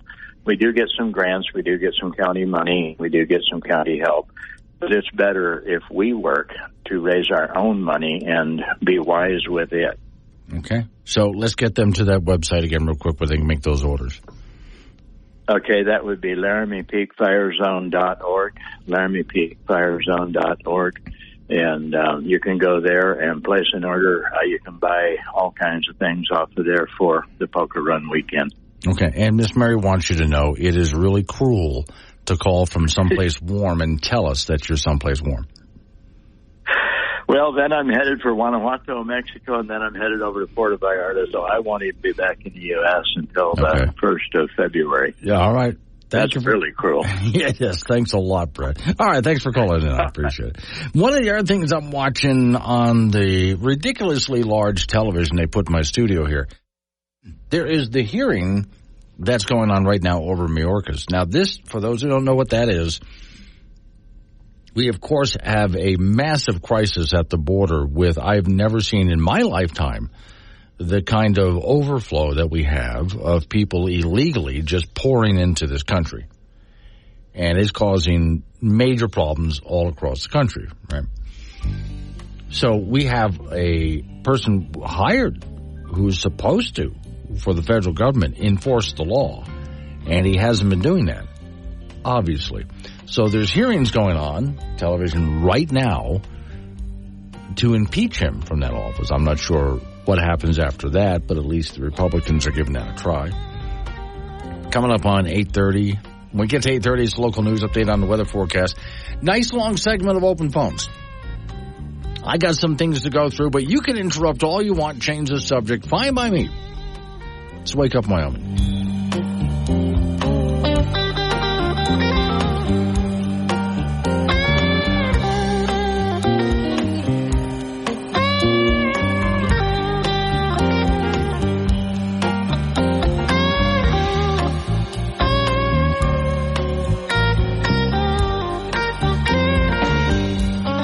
He's talking to himself in a padded room, and you could be the voice in his head. Join the conversation on Wake Up Wyoming, 866-97-WOODS.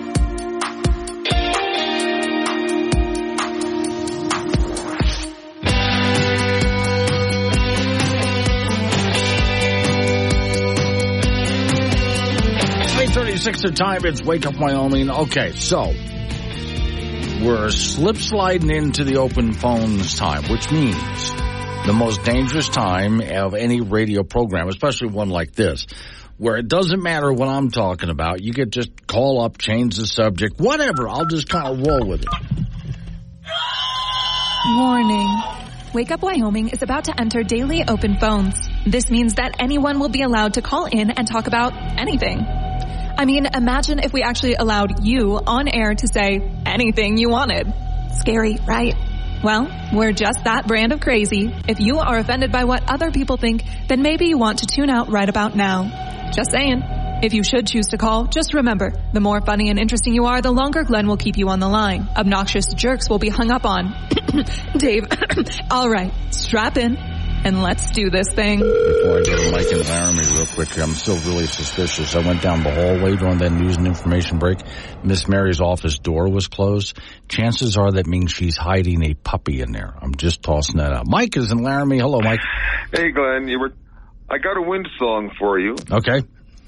From the Broadway play Paint Your Wagon, the opening song of Mariah has a wind. Yeah. That's a good one. Now, see, I'm looking for specifically songs where you hate the wind. Oh, well, okay. Yeah. Well, that one doesn't hate the wind. No, there's that. Yeah. But there is that one that I played, Cuss the Wind. That's pretty good. But I think maybe I should do a post tomorrow on all the different songs that have to do with wind, and I'll include that one among them. You were talking earlier about some of the county clerks are upset that Chuck Gray wants to have people provide proof of residency before they could register to vote. Yeah. I don't see what the controversy is there. Right.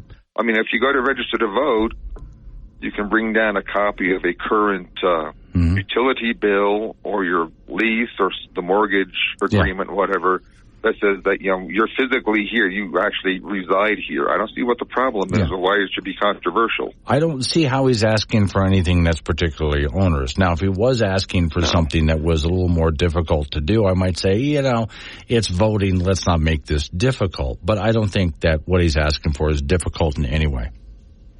No, I know in Ohio, I have a good friend who lives there, and she told me when she goes to vote, she has to provide the proof of ID like your driver's license. But she also has to prove her residency at the same time, and she just shows them a utility bill, a current utility bill, just, to get in to cast her ballot. So it's not new here, and it's apparently at least it's not controversial over in Ohio. Right. And so I don't see what the big problem is. No, I don't think it is, and I don't buy the idea that, it's never happened here, so let's make sure it never does happen here. Yeah, I think what Chuck is trying to do is prevent the problem before it becomes one, because when you've seen in other states, once it has become a problem, then you've got lawsuits flying all over the place. Exactly, yeah. All right, Mike. Thank you. I'll include your song on tomorrow's post. Okay, thanks. All right, 888-97 Woods. We're just looking for songs about wind. Here, let me go, before I go on to the next subject, and you can interrupt me, change the subject if that's what you want to do. Since we've had some really windy days for parts of Wyoming, and it's not done, one of the songs I found was this. Cuss the wind, 'cause your kissing will turn to cussing bill. When you're married to the wind, you can't have no other kid. Cuss the stuff that brought me here, cuss the wind. One of several songs I'm looking at, and I'll just make a long list of them tomorrow and post them for everybody. Meantime, back to the phones we go. Number is 888-97 Woods. That's 888-97 WOODS. Talk about what I'm talking about. Change the subject. Hey, Jude. Hey, good morning. I just have a couple of announcements, basically. Casper area, Alcova Irrigation, when they had their vote on for people to be on the board, one of the guys was Olson, and he ended up winning my district, right? Right. My area. Well, that wasn't quite right. When that went down, I videotaped it, and I told the other guy that was running, John Bentley, that there was something hokey about it. Well, they took it to court and found out that people that were voting saying that they had 40 acres were saying they had 240 acres. Okay. And that's how this other guy won. So they went to court, and I wanted to congratulate John Bentley on winning. Okay. They did find that there was voting fraud going on. Mm-hmm. And that's why when you were talking earlier about voter fraud and why Chuck Gray is doing what he's doing, even if you go get a driver's license, you got to show your address on a bill. So to me, that's no big deal. I can pull up an electric bill. The one that worried me the most is you didn't have to be in the state more than 30 days. Mm-hmm. I think you should have to be a citizen for at least 2 years before you can run for office. Okay. So you can get acclimated to the people. Well, I do remember having a conversation when the whole voter fraud thing was happening back in the last presidential election of saying numerous times to numerous people, if we have an election of any kind, there's going to be fraud because there's always those people out there. The trick is to make sure that there's as little of it as possible. Never going to stop it, but to put up as many roadblocks as possible. So the fraud that does get through is such a tiny amount that it really just doesn't matter. Well, now I kind of go with you on that, and a little bit I don't, because like down in Georgia, Trump lost by 10,000 votes. Well, they just found out 200,000 of those votes.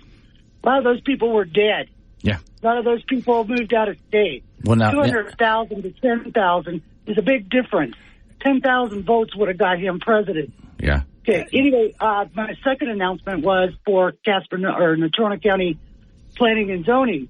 Looks like our planning and zoning gal, Christy Turner, is moving on for greener pastures. Okay. She's moving down to Georgia, and that's the one that I had been asking for her resignation because she was very abusive to a lot of the citizenry that were asking about their property, and their property rights. He was mean to them.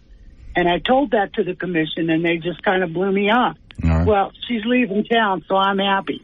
Okay. And I think that's great. This time I hope they find somebody that can at least be nice to the general public, Now, have you heard as far as dead voters in Georgia, have you heard my explanation as to how that's a public service of the Democrat Party?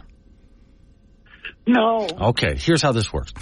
As you know, we fought our revolution against the British in part over taxation without representation. Now, let me ask you, Judy, do we tax the dead? Well, yeah. Yeah, I we guess do. We Okay. do. So if we tax the dead, then when do they get to vote? So the Democrats have been going around making sure that all dead people are registered so they are represented since we tax them. Now, if you're wondering, how does someone who was a Republican when they're alive end up voting Democrat when they're dead? As you know, Judy, brain dead zombies. Yeah. So there's your explanation. So you see, it was all a public service of the Democrat Party of the state of Georgia. Yeah, well, Georgia's in trouble as it is. It is, yeah. I guess now that old Fanny got found out that her boyfriend, that's the prosecutor on the Bowman case, which is Trump's bodyguard or something he was. Yeah. I guess she was giving this guy, her boyfriend, over $1 million in $30,000 increments, and then taking her on vacation. Well, that blows that case all the hell. Now, sounds like they had a great deal going. The prosecutor should be brought up on charges for money laundering and fraud.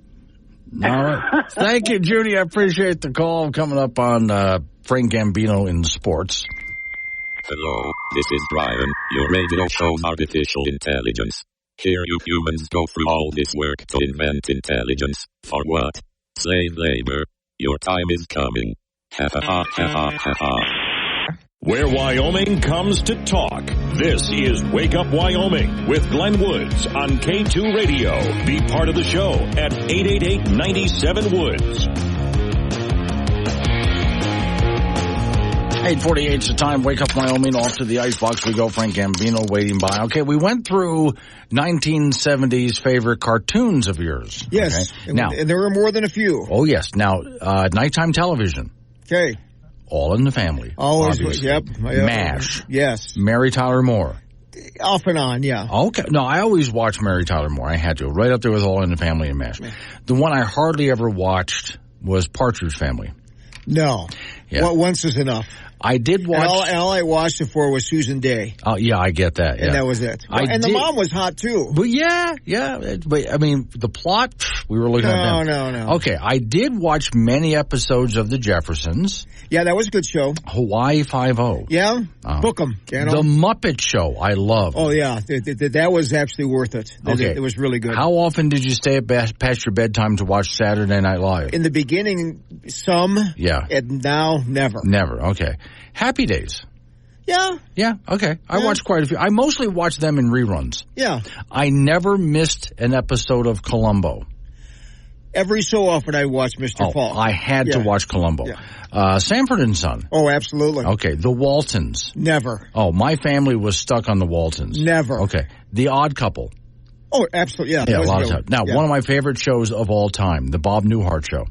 Every so often. I love The Bob Newhart Show. I never watched a single episode of Dallas. Not very much, no. Okay. I was not really into the Dukes of Hazzard. People are going to hate me now. Well, when Daisy was on. Yeah. Little House on the Prairie. Never. Yeah, I watched a few episodes. It was Never. good. Laverne and Shirley. Every so often. Same here. The Brady Bunch. If there was nothing else on. Yeah, I really wasn't that into them. Taxi. Yeah, that was a good show. Yeah, I really enjoyed Taxi. Yeah. The $6 Million Man. Never. I watched a few of those. Oh. Except when he had his eye and he did all the computer things with his one eye. I never missed the Carol Burnett Show. That was a good show, yeah. Yeah. Harvey Korman, Tim Conway. Yeah. Emergency. For me, that was occasionally. If there was nothing else on. I loved, and this is the last one, Barney Miller. Oh, that was a really good show. One of my favorite shows of all time. Yeah, Barney Miller's good cop show. Men's college basketball, the Wyoming Cowboys lost big again. This time the 20th rated Utah State and Logan 83-59. This Cowboy team really just not ready for nationally ranked teams or very good teams for that matter. They were smoked in the second half of this game, 48-26. UW shot decently in the first half and not so decently in the second half at just 33%. Mason Walters led the way with 17 for UW, but Sam Griffith and Brendan Wetzel went a combined 2 of 10 from the three-point line. Utah State shot 52% for the game and 13 of 14 from the free throw line. So the Aggies are 15-1 overall, 3-0 in Mountain West Conference play. The Cowboys are a pedestrian 8-8 overall and 1-2 in league play. They'll host Fresno State on Saturday afternoon in Laramie at 2 p.m. Women's college basketball, the Wyoming Cowgirls will be at home tonight in Laramie to beat San Diego State. Cowgirls are 3-0 in Mountain West play after a big win over the Air Force over the weekend in Colorado Springs, but San Diego State is a much better team than the Air Force. They sit at 11-5 overall, 1-2 in league play. That's a 6:30 start from the AA in Laramie tonight. Over the weekend in high school basketball, Cheyenne played host to the big James Johnson tournament for the boys. Cheyenne East went 4-0. They sit at 10-1 on the year. Cheyenne Central went 3-0. They are 10-0. The Trona went 3-0. They are 9-0 overall. And Laramie won all 3 of their games in the tournament. So the Plainsmen are 8-1. Kelly Walsh went 1-3, and Cheyenne South went 0-4. On the girls' side in the Cheyenne tournament, Central went 3-0 to get to 8-2, and East was 3-1. They're 9-2. Laramie won 2 out of 3. South won 2-2. And the Trona 1-2, and Kelly Walsh 0-3 in that tournament. High school wrestling from over the weekend was the big Shane Shadow tournament in Douglas. For the boys, Cheyenne East won the team title with the Trona taking third. East had one champion at 132 pounds in Cosette Porter. The Trona had 3. Bo Russell at 165, Tucker Sides at 190, Noah Sides at 215. Kelly Walsh had 2 champions in Douglas, Maverick Gallup at 106 and William Alt at 150. Cheyenne East won the girls' side of that tournament with Kelly Walsh 4th. Cheyenne South had a champion at Trinity Warner at 106, and Laramie's McKenna Barham took the podium at 130 pounds. Okay, while you were doing sports over there, I look over at the television next to me here, and they have a congressional hearing going. A minor congressman who's way off on the side, although on the panel, doesn't think the camera's on him. He starts by rubbing his nose. Then his finger runs underneath his nose. And then I watched penetration of the pointer finger up quickly, hoping that the cameras were not watching, but I saw it, Frank. There was pickage going on there. And 99% of the people do it. Yes, but I mean, it was on national television. But you're the only one who noticed, I am the only person on the planet that noticed a congressman picking his nose. All right, thank you, Frank. I saw it. I got him. Busted. Wake up, Wyoming.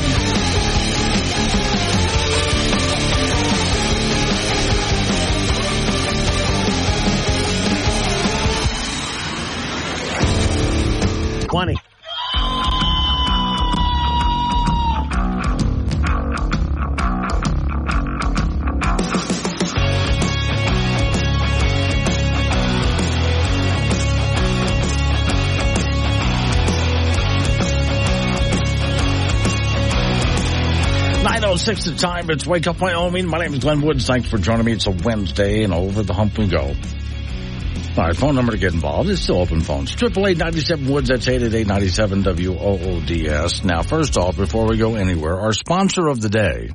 Today's show is sponsored by Armpit Hair Dye. Because waving goodbye should be more colorful. And as I've been telling people all morning long, that's the Dan from up in Sioux Falls, South Dakota. And he came up with that idea because he actually saw an ad for armpit hair dye for women, mainly. For anyone who wants to, anyway. So he thought, hey, why not just make a commercial about it? Now, before I get on to the real topic, Judy, our friend in Mills, sent me a meme just a moment ago. It says, Barracuda, because no one ever writes songs about Toyotas. And I thought for a moment, well, come to think of it, there's all sorts of songs about all sorts of different kinds of American-made cars. But the meme says, but no one ever writes songs about Toyota. Really? Driving my Toyota. No need to pave the road now. Driving my Toyota. Anywhere I want to go, yeah. So the song is about a guy who's dead broke and all he has money for is a Toyota. And so, saving on my paycheck, you can imagine. just so I can lift it higher, barely surviving. Oh, but my Toyota is thriving. Tea leaves on my bumper, yeah, my sub's a thumper. I'm taking up 2 parking spots, blacking out my windows, just putting the turbo, cruising by to pick you up, driving my Toyota. So yeah, there are songs about Toyotas. Not really good songs out there, but there are songs about Toyotas. All right, I'm going to go through a whole bunch of different topics here really fast just to sort of clear the board for the day, and you can interrupt me at any time if there's something you want to talk about. First off, for you Trump supporters out there, that perked up some ears, I know. For you Trump supporters, question for you. I think he actually has an interesting point, but I want to hear your reaction to it. Since you like to defend Trump, here's an opportunity. So there was a town hall, and there's Governor DeSantis. And his basic argument for you to vote for him instead of Trump was, look, if Trump gets the nomination, the entire election cycle, every debate, everything in the news is going to be about Trump and bad things they've said about Trump, you know, whether he should be on the ballot in January 6th, and justified or not, their lawsuits against Trump is all going to be about Trump. But if you vote for DeSantis and he becomes the nominee, then it actually is about issues. Think about that. 888-97 Woods is the phone number. What's your response to DeSantis today? Craig is in Cheyenne. Hello, Craig. Hi, Glenn. Yes, sir. I wanted to compliment you first. You do a great job of climate hoax, explaining to we in the audience, I appreciate it. What's really going on the other side. Yeah. But I'd like to make a suggestion to you, something that you would probably do a great job, is to talk about the far left, Saul Skalinsky's rules for radicals, yeah. The 8 steps to change a capitalistic society into a Marxist society. A lot of people don't know it, but it was Hillary Clinton's college thesis. It was Barack Obama's Bible. Yeah. And we got to remember, 3 key things. You know what Reagan said, worst thing you hear is, the government and how the government's going to take care of you. Yeah. Clinton said, it's what you can do for your country, not what the government does for you. But what did old Barack Obama say? 6 days before he got elected, we're going to transform this country. Yeah. Yeah. What did he mean by that? Right. And I think it would be helpful to go through those 8 steps of Saul Skalinsky and what they're doing in this country. You do a great job of that, and I just wanted to suggest that to you. Okay. I'll give it a look. Thanks for calling in. I appreciate it. Yeah, it's not a bad idea to take a look at what the strategy of a lot of these folks are and what they really want to do to America. As more of the libertarian guy, what I want to do is have a country that goes back to what we initially were supposed to be. And that would be a country of very limited government where your life is up to you. Government's here for a few basic functions, and it's not here to take care of you. It's not here to rule over you. Government's not supposed to tell you what to do. They're not supposed to provide for you. That's not the role of government in America. It's supposed to be a very small government that only gets a few basic things done and not a whole lot else. And there's other people who think the government is a solution to everything. So, and in fact, just so you know, Craig, where I come down on it, one of the reasons I don't often talk about those things, I can, is to me, I'm not so concerned with the strategy of what not just the left, but big government in general, big government people are trying to do. What I like to do is point out the failures of it all, how it fails, why I don't want, even our governor here in the state of Wyoming has an all-of-the-above approach for energy, for example. And my answer to that is, no, I want government out of energy. I don't want government deciding an all-of-the-above approach. I want a free market solution to energy. And if it turns out to be mostly coal and natural gas, then so be it. Whatever it is, it's a free market solution to the best kind of energy. I don't want government involved in our health care. They keep making it worse. I don't want government involved in trying to help the poor. Leave that to the church and civic groups because government does a lousy job at that. Government has completely screwed up education and health care, so I want them out of these things. So I don't often sit, although I do look at what some people are doing as they try to strategize to, as you understand, take over and transform and make the world different. And but I'm often not concerned with their strategy or what their motives are. I just like pointing out why it's not working and pointing out to people what does work. All right. So a good example of, let me give you a couple of smaller examples of things that are happening right now. We had for quite a while this whole ESG thing. And, of course, ESG is where if you're investing in a company, it's environmental, social, justice, cooperative governance. Environmental social governance is what they call it. And a lot of companies got involved with it under pressure from government. This is where I say careful of taking money from government and letting government have too much power over corporations because then we're not a free market anymore. But a lot of companies are starting to drop it because it has cost them a lot of money to try to implement ESG, and the implementation of it cost them even more money. So they're getting rid of it. That's a failure. Let's not forget, you've probably heard recently, if I got it in the right order, DEI. Yeah, DEI initiatives. That's the one where you're supposed to have in your HR department, human resource department, someone who is going to start educating your employees, especially if you're a big company, start educating your employees on racial issues, to name one, but diversity, equity, inclusion is what it is. And a lot of companies invested a lot of money in these programs only to find out all it was doing was causing dissension in their company and costing them a lot of money to do it. It was not making the company a better place to work. It was making it worse, and it was costing them a lot of money to do it. So they're getting rid of it. A lot of companies are just backing off on that. Once again, pointing to, you see how that doesn't work. One more for you. I can do so many. I can spend 4 hours just on this, but one more for you, just for the fun of it. Electric vehicles were supposed to be inevitable, says the headline, but electric vehicle takeover has hit some major roadblocks and setbacks. It's a plan that was flawed from the start.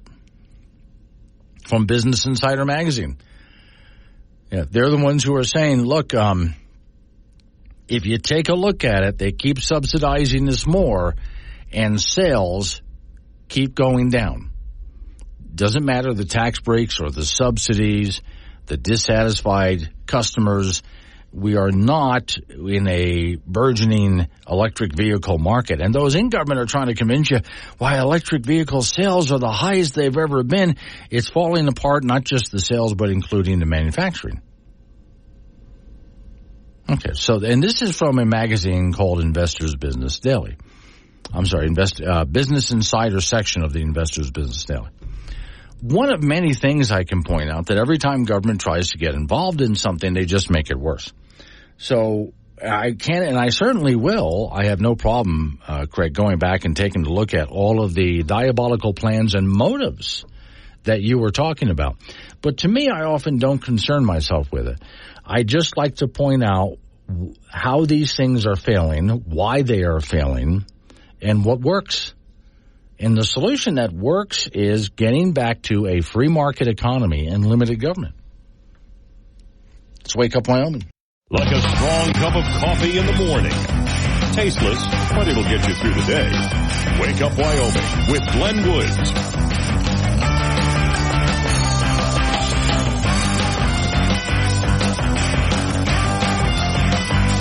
9:22 is the time. It's Wake Up Wyoming. Dan and Cheyenne said, of course, the mainstream order is DEI, diversity, equity, inclusion. I think it is better to reverse the last two terms, So the abbreviation would be DIE. Yeah, okay, well, okay. Because that's what companies who pick it up have been doing. They're spending a ton of money on this, and things at work are getting worse, not better, and they're spending a lot of money doing it. So a lot of them are just closing these departments. When companies decide to downsize, we got to cut money somewhere in order to get more streamlined and stay profitable and so on. The first thing is going to go is one of those offices. So, all right. I did, since Craig did mention the climate change thing, I know that's not what you were on about, Craig, but let's go ahead and take a look at something I played earlier this morning. And I want you folks who listen later in the morning to hear this. First off, from our former favorite Fox News host who has moved on, he had an interview, which I'll have to listen to the whole interview later this afternoon. It was with a Dr. Soon. And I'm just going to play the introduction before he talked to Dr. Soon. But Dr. Soon is a astrophysicist, and he worked with Harvard University for 35 years and was instrumental in the Cassini probe that went out to things like the moon, Titan, things like that. So quite a resume there.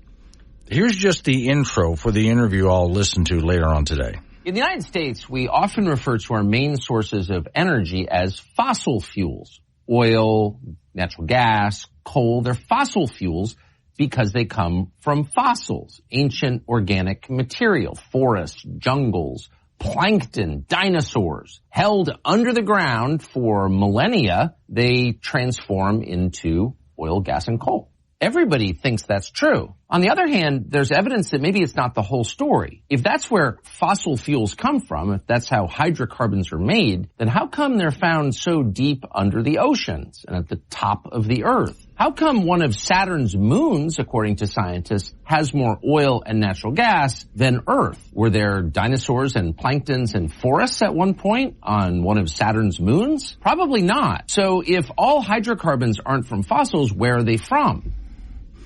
That's what I'll be finding out from an astrophysicist who's worked with NASA and Harvard University for 35 years. Dave is in Mills. Hello, Dave. How are you this morning? Good, sir. What you got? Well, you were talking about wind songs, and I was thinking we ought to honor one of our own, Chris Ledoux from KC. His song about the cowboy hat says you'd have to rope an old blue northern and ride it to the sky. Right. Yep. Okay, so I'll see if I can look that one up and add it to the list that I'll create for tomorrow. Okay, thanks, all right, thank you. He did another song about the Wyoming wind, too. So you folks are talking about Wyoming wind songs. I'll just go ahead and put together a whole list, a whole category of that. If you got more, 888-97-WOODS, or use the Wake Up Wyoming app and send me some suggestions, and I'll put that in a nice long post for tomorrow and even play a little bit of some of those on the air. Now, one more thing. First off, isn't that interesting that they have found, as they sent a probe to the moon Titan, that when they looked at Titan, they found not just a lot of methane, like an ocean of methane, literally an ocean of methane. It's so cold, it's liquid. But also frozen methane, too. But there's evidence of oil? How would that be out there? Well, they didn't have life out there as far as we know. There's never been any. Okay, and that's not the only place it's been found out in outer space. I'll get on to that this afternoon. This gentleman is Dr. Matthew Welkenick, I think is how you pronounce his name. He is also a climate scientist, not an astrophysicist, but a climate scientist. Listen to this. There were certain things that we couldn't discuss in academia. In earth sciences, if you speak about climate change, that is one of these taboo subjects. And climate change is tricky.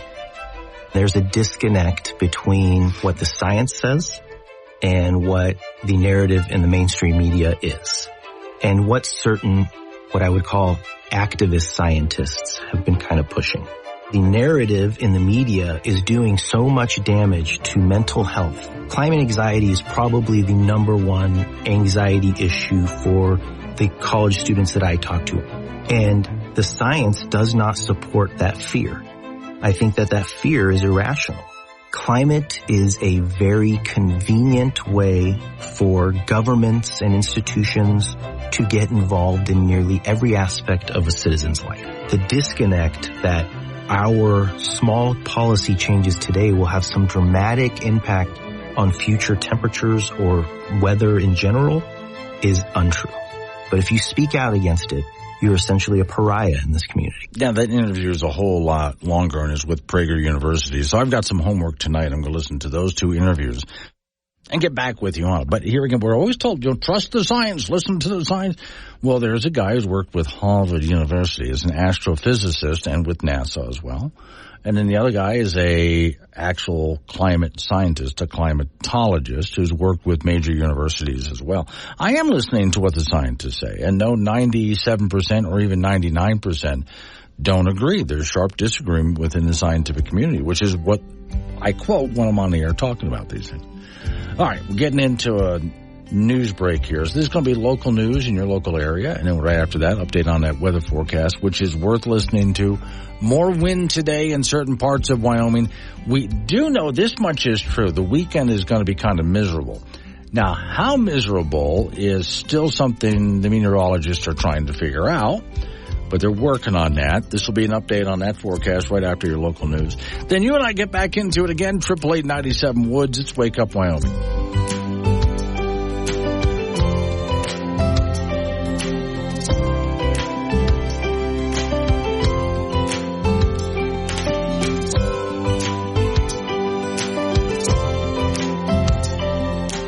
'This show contains sarcasm that some listeners may find disturbing. A sense of humor is advised. Chat with Glenn live on the Wake Up Wyoming app.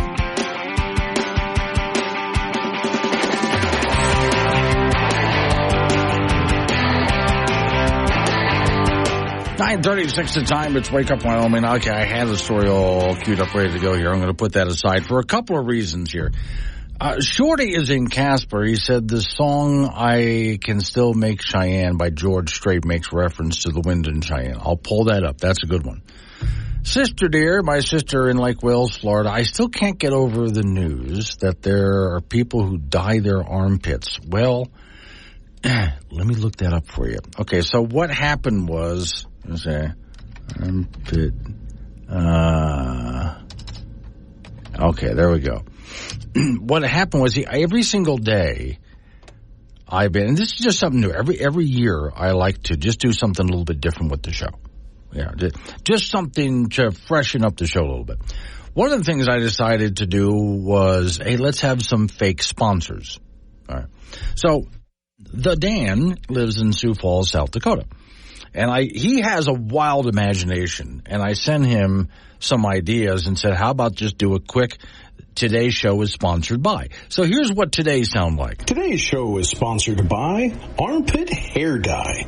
Because waving goodbye should be more colorful. Now, where he got the idea, I had no idea either, is he showed me pictures of women who are growing their armpit hair long, okay, not shaving, and then dyeing it different colors. And the armpit dye does not necessarily match the hair on the top of the head. It depends on what they want to do. And some women, they actually do multicolored. So there's a picture here, a very attractive young lady, and she's smiling, and she's holding her arms up because she's actually grabbing the hair on top of her head and pulling it upward, right? And the hair on top of her head is brown. Her armpits are a greenish blue color. The title of this article, believe it or not, 14 questions about dyed armpit hair. Things to consider. Dyeing the hair on your head has become a staple, but dyeing the hair under your arms, well, that may be entirely new to some people. The process is similar. And then the next part of the article asks, what's the point? Exactly. For some people, hair dye is a little more than a practical way to cover up gray strands. For others, it may be an important form of self-expression. A particular shade, for example, whatever it might be. Keeping and coloring your armpit hair, for example, can be seen as a way to challenge rigid beauty standards.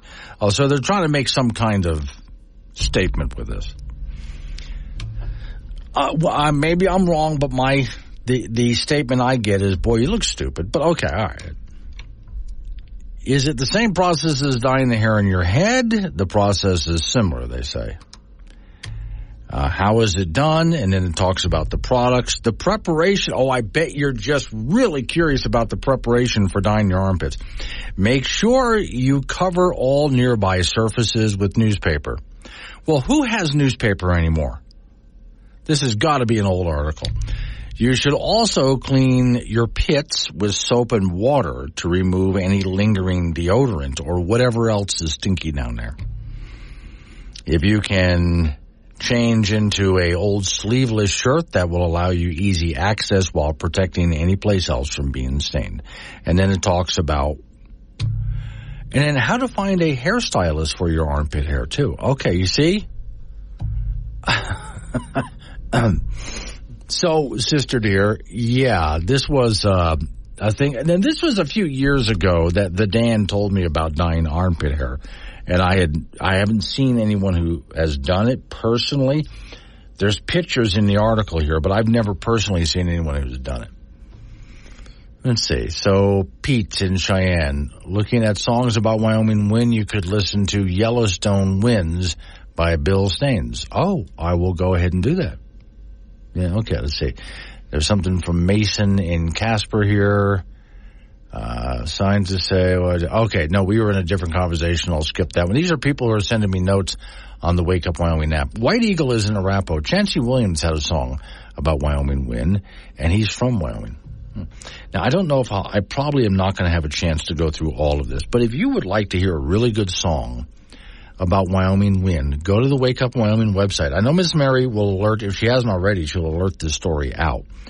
But I just wrote up an article about creative ways of cursing the Wyoming wind when it gets as bad as it was yesterday. And when I got to the end of the article, I put up a video, which I've put up before in other articles about the wind. This is Caitlin Cantney is her name. She does have a pretty good career going, although not a top 40 kind of pop star thing, but she does have a good career going in music. This particular song that I have, that I'm just starting to play here, is called Wyoming Wind. Sparkle like diamonds, like stars falling down from the sky that just kept shining. There's a runaway train on the high desert plains, untamed, and it won't be fenced in. It's known by the name of the Wyoming wind. So that's a very good song. So if you go to the Wake Up Wyoming site, or again, if it's appeared as an alert on your app, the song is about creative ways to curse the Wyoming wind. At the bottom of the article, listen to that entire song. It just keeps getting better. It's one of my favorite songs about Wyoming, and I've never heard of her before until I found that song. 9:43, Wake Up. This program is intended for immature audiences only. Wake Up Wyoming with Glenn Woods. Weekdays at 6 on air, on Alexa, and 24/7 on the Wake Up Wyoming app. 9:48 is the time. Wake Up Wyoming. Back we go to the icebox. Frank Gambino's waiting by. Okay, just the last round of television shows, Frank. This time we're going... The last one. This time we're going to the 80s. Oh, okay. I thought we were going to go backwards. We could, if you like. Well, we'll go to the 80s. We'll go to the 80s. I didn't watch as much in the 80s as I really didn't. There were some outstanding shows, but there was a lot of stuff I just didn't care to watch. Family Ties. Pass. Okay. The Wonder Years. Pass. Cheers. Yes. Golden Girls. Yes. Those two are just phenomenally good. Yeah. Who's the Boss? Pass. Newhart. Pass. Really? I like Newhart, especially the final episode. Well, I liked the previous show. Yeah, but the final episode, he wakes up and he's back in the previous show. Yeah, I remember that. Yes, that was really good. I remember that. One I never watched, Silver Spoons. Pass. I have no... Knight Rider. Pass. Yeah, okay. See, like I said, Miami Vice. Every so often. Mama's Family. Pass. Yeah, see it. Moonlighting. Yeah, that was a good show. They had it was really unique. With Bruce Willis when he was younger, yeah. Oh, yeah. I really thought that was a very unique show. So that was well written. It was a good show, yeah. Here's some ones I've never watched. Give me a break. Pass. Coach. Once in a while. Once in a while. Okay. Married with Children. All the time. Okay. That is a classic television show.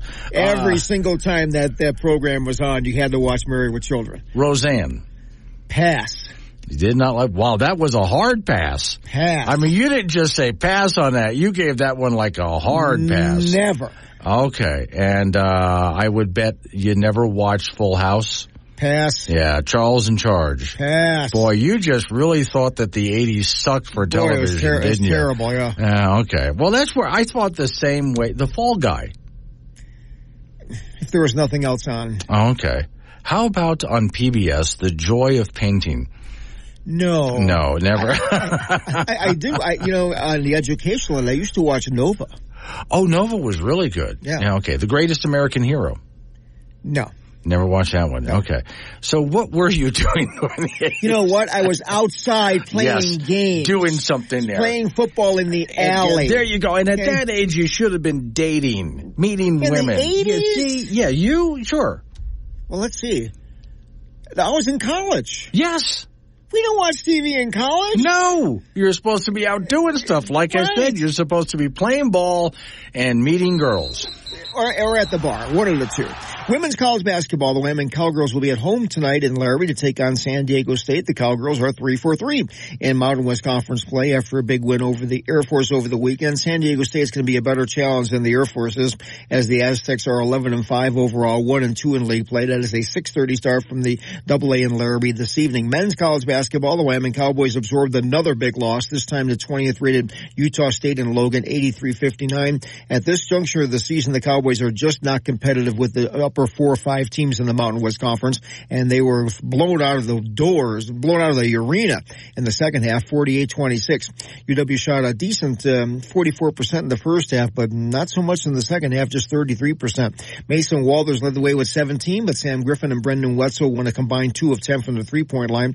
Utah State, 52% from the floor, 13 of 14 from the free throw line. They are 15-1 and 3-0 in Mountain West play. The Cowboys are a pedestrian 8-8, 1-2 in league play. They'll host Fresno State on Saturday afternoon in Laramie at 2:00. Over in high school basketball, Cheyenne played host to that big James Johnson tournament over the weekend. For the boys, Cheyenne East went 4-0. They sit at 10-1 on the year. Cheyenne Central went 3-0. They are 10-0. Natrona went 3-0 in the tournament. They are 9-0 overall. Laramie went 3-0, and the Plainsmen are 8-1. Kelly Walsh went 1-3. Cheyenne South went 0-4. On the girls' side in the Cheyenne tournament, Central went 3-0 to get to 8-2. East was 3-1, sit at 9-2. Laramie won 2 out of 3. South went 2-2. Natrona 1-2.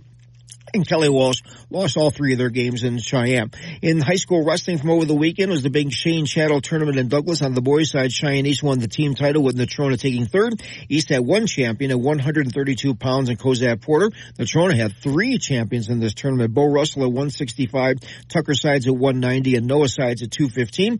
Kelly Walsh with 2 champions in Douglas, Maverick Gallup at 106, and William Alt at 150. Cheyenne East won the girls' side of that tournament. Kelly Walsh 4th. Cheyenne South had a champion, Trinity Warner at 106, and Laramie's McKenna Barham took the podium at 130 pounds. Casper Mountain was the site of the Jacobson High School Nordic ski event on Friday and Saturday. For the boys, Kelly Walsh took first, with Trojan skier Fisk Johansson taking the podium in the classic race, and Jack Foos of Laramie placing first in the freestyle. For the girls, Lander was first in the team standings, with Tigers skiers Emily Anderson and Amaya Eddy taking first in the freestyle and classic races, respectively.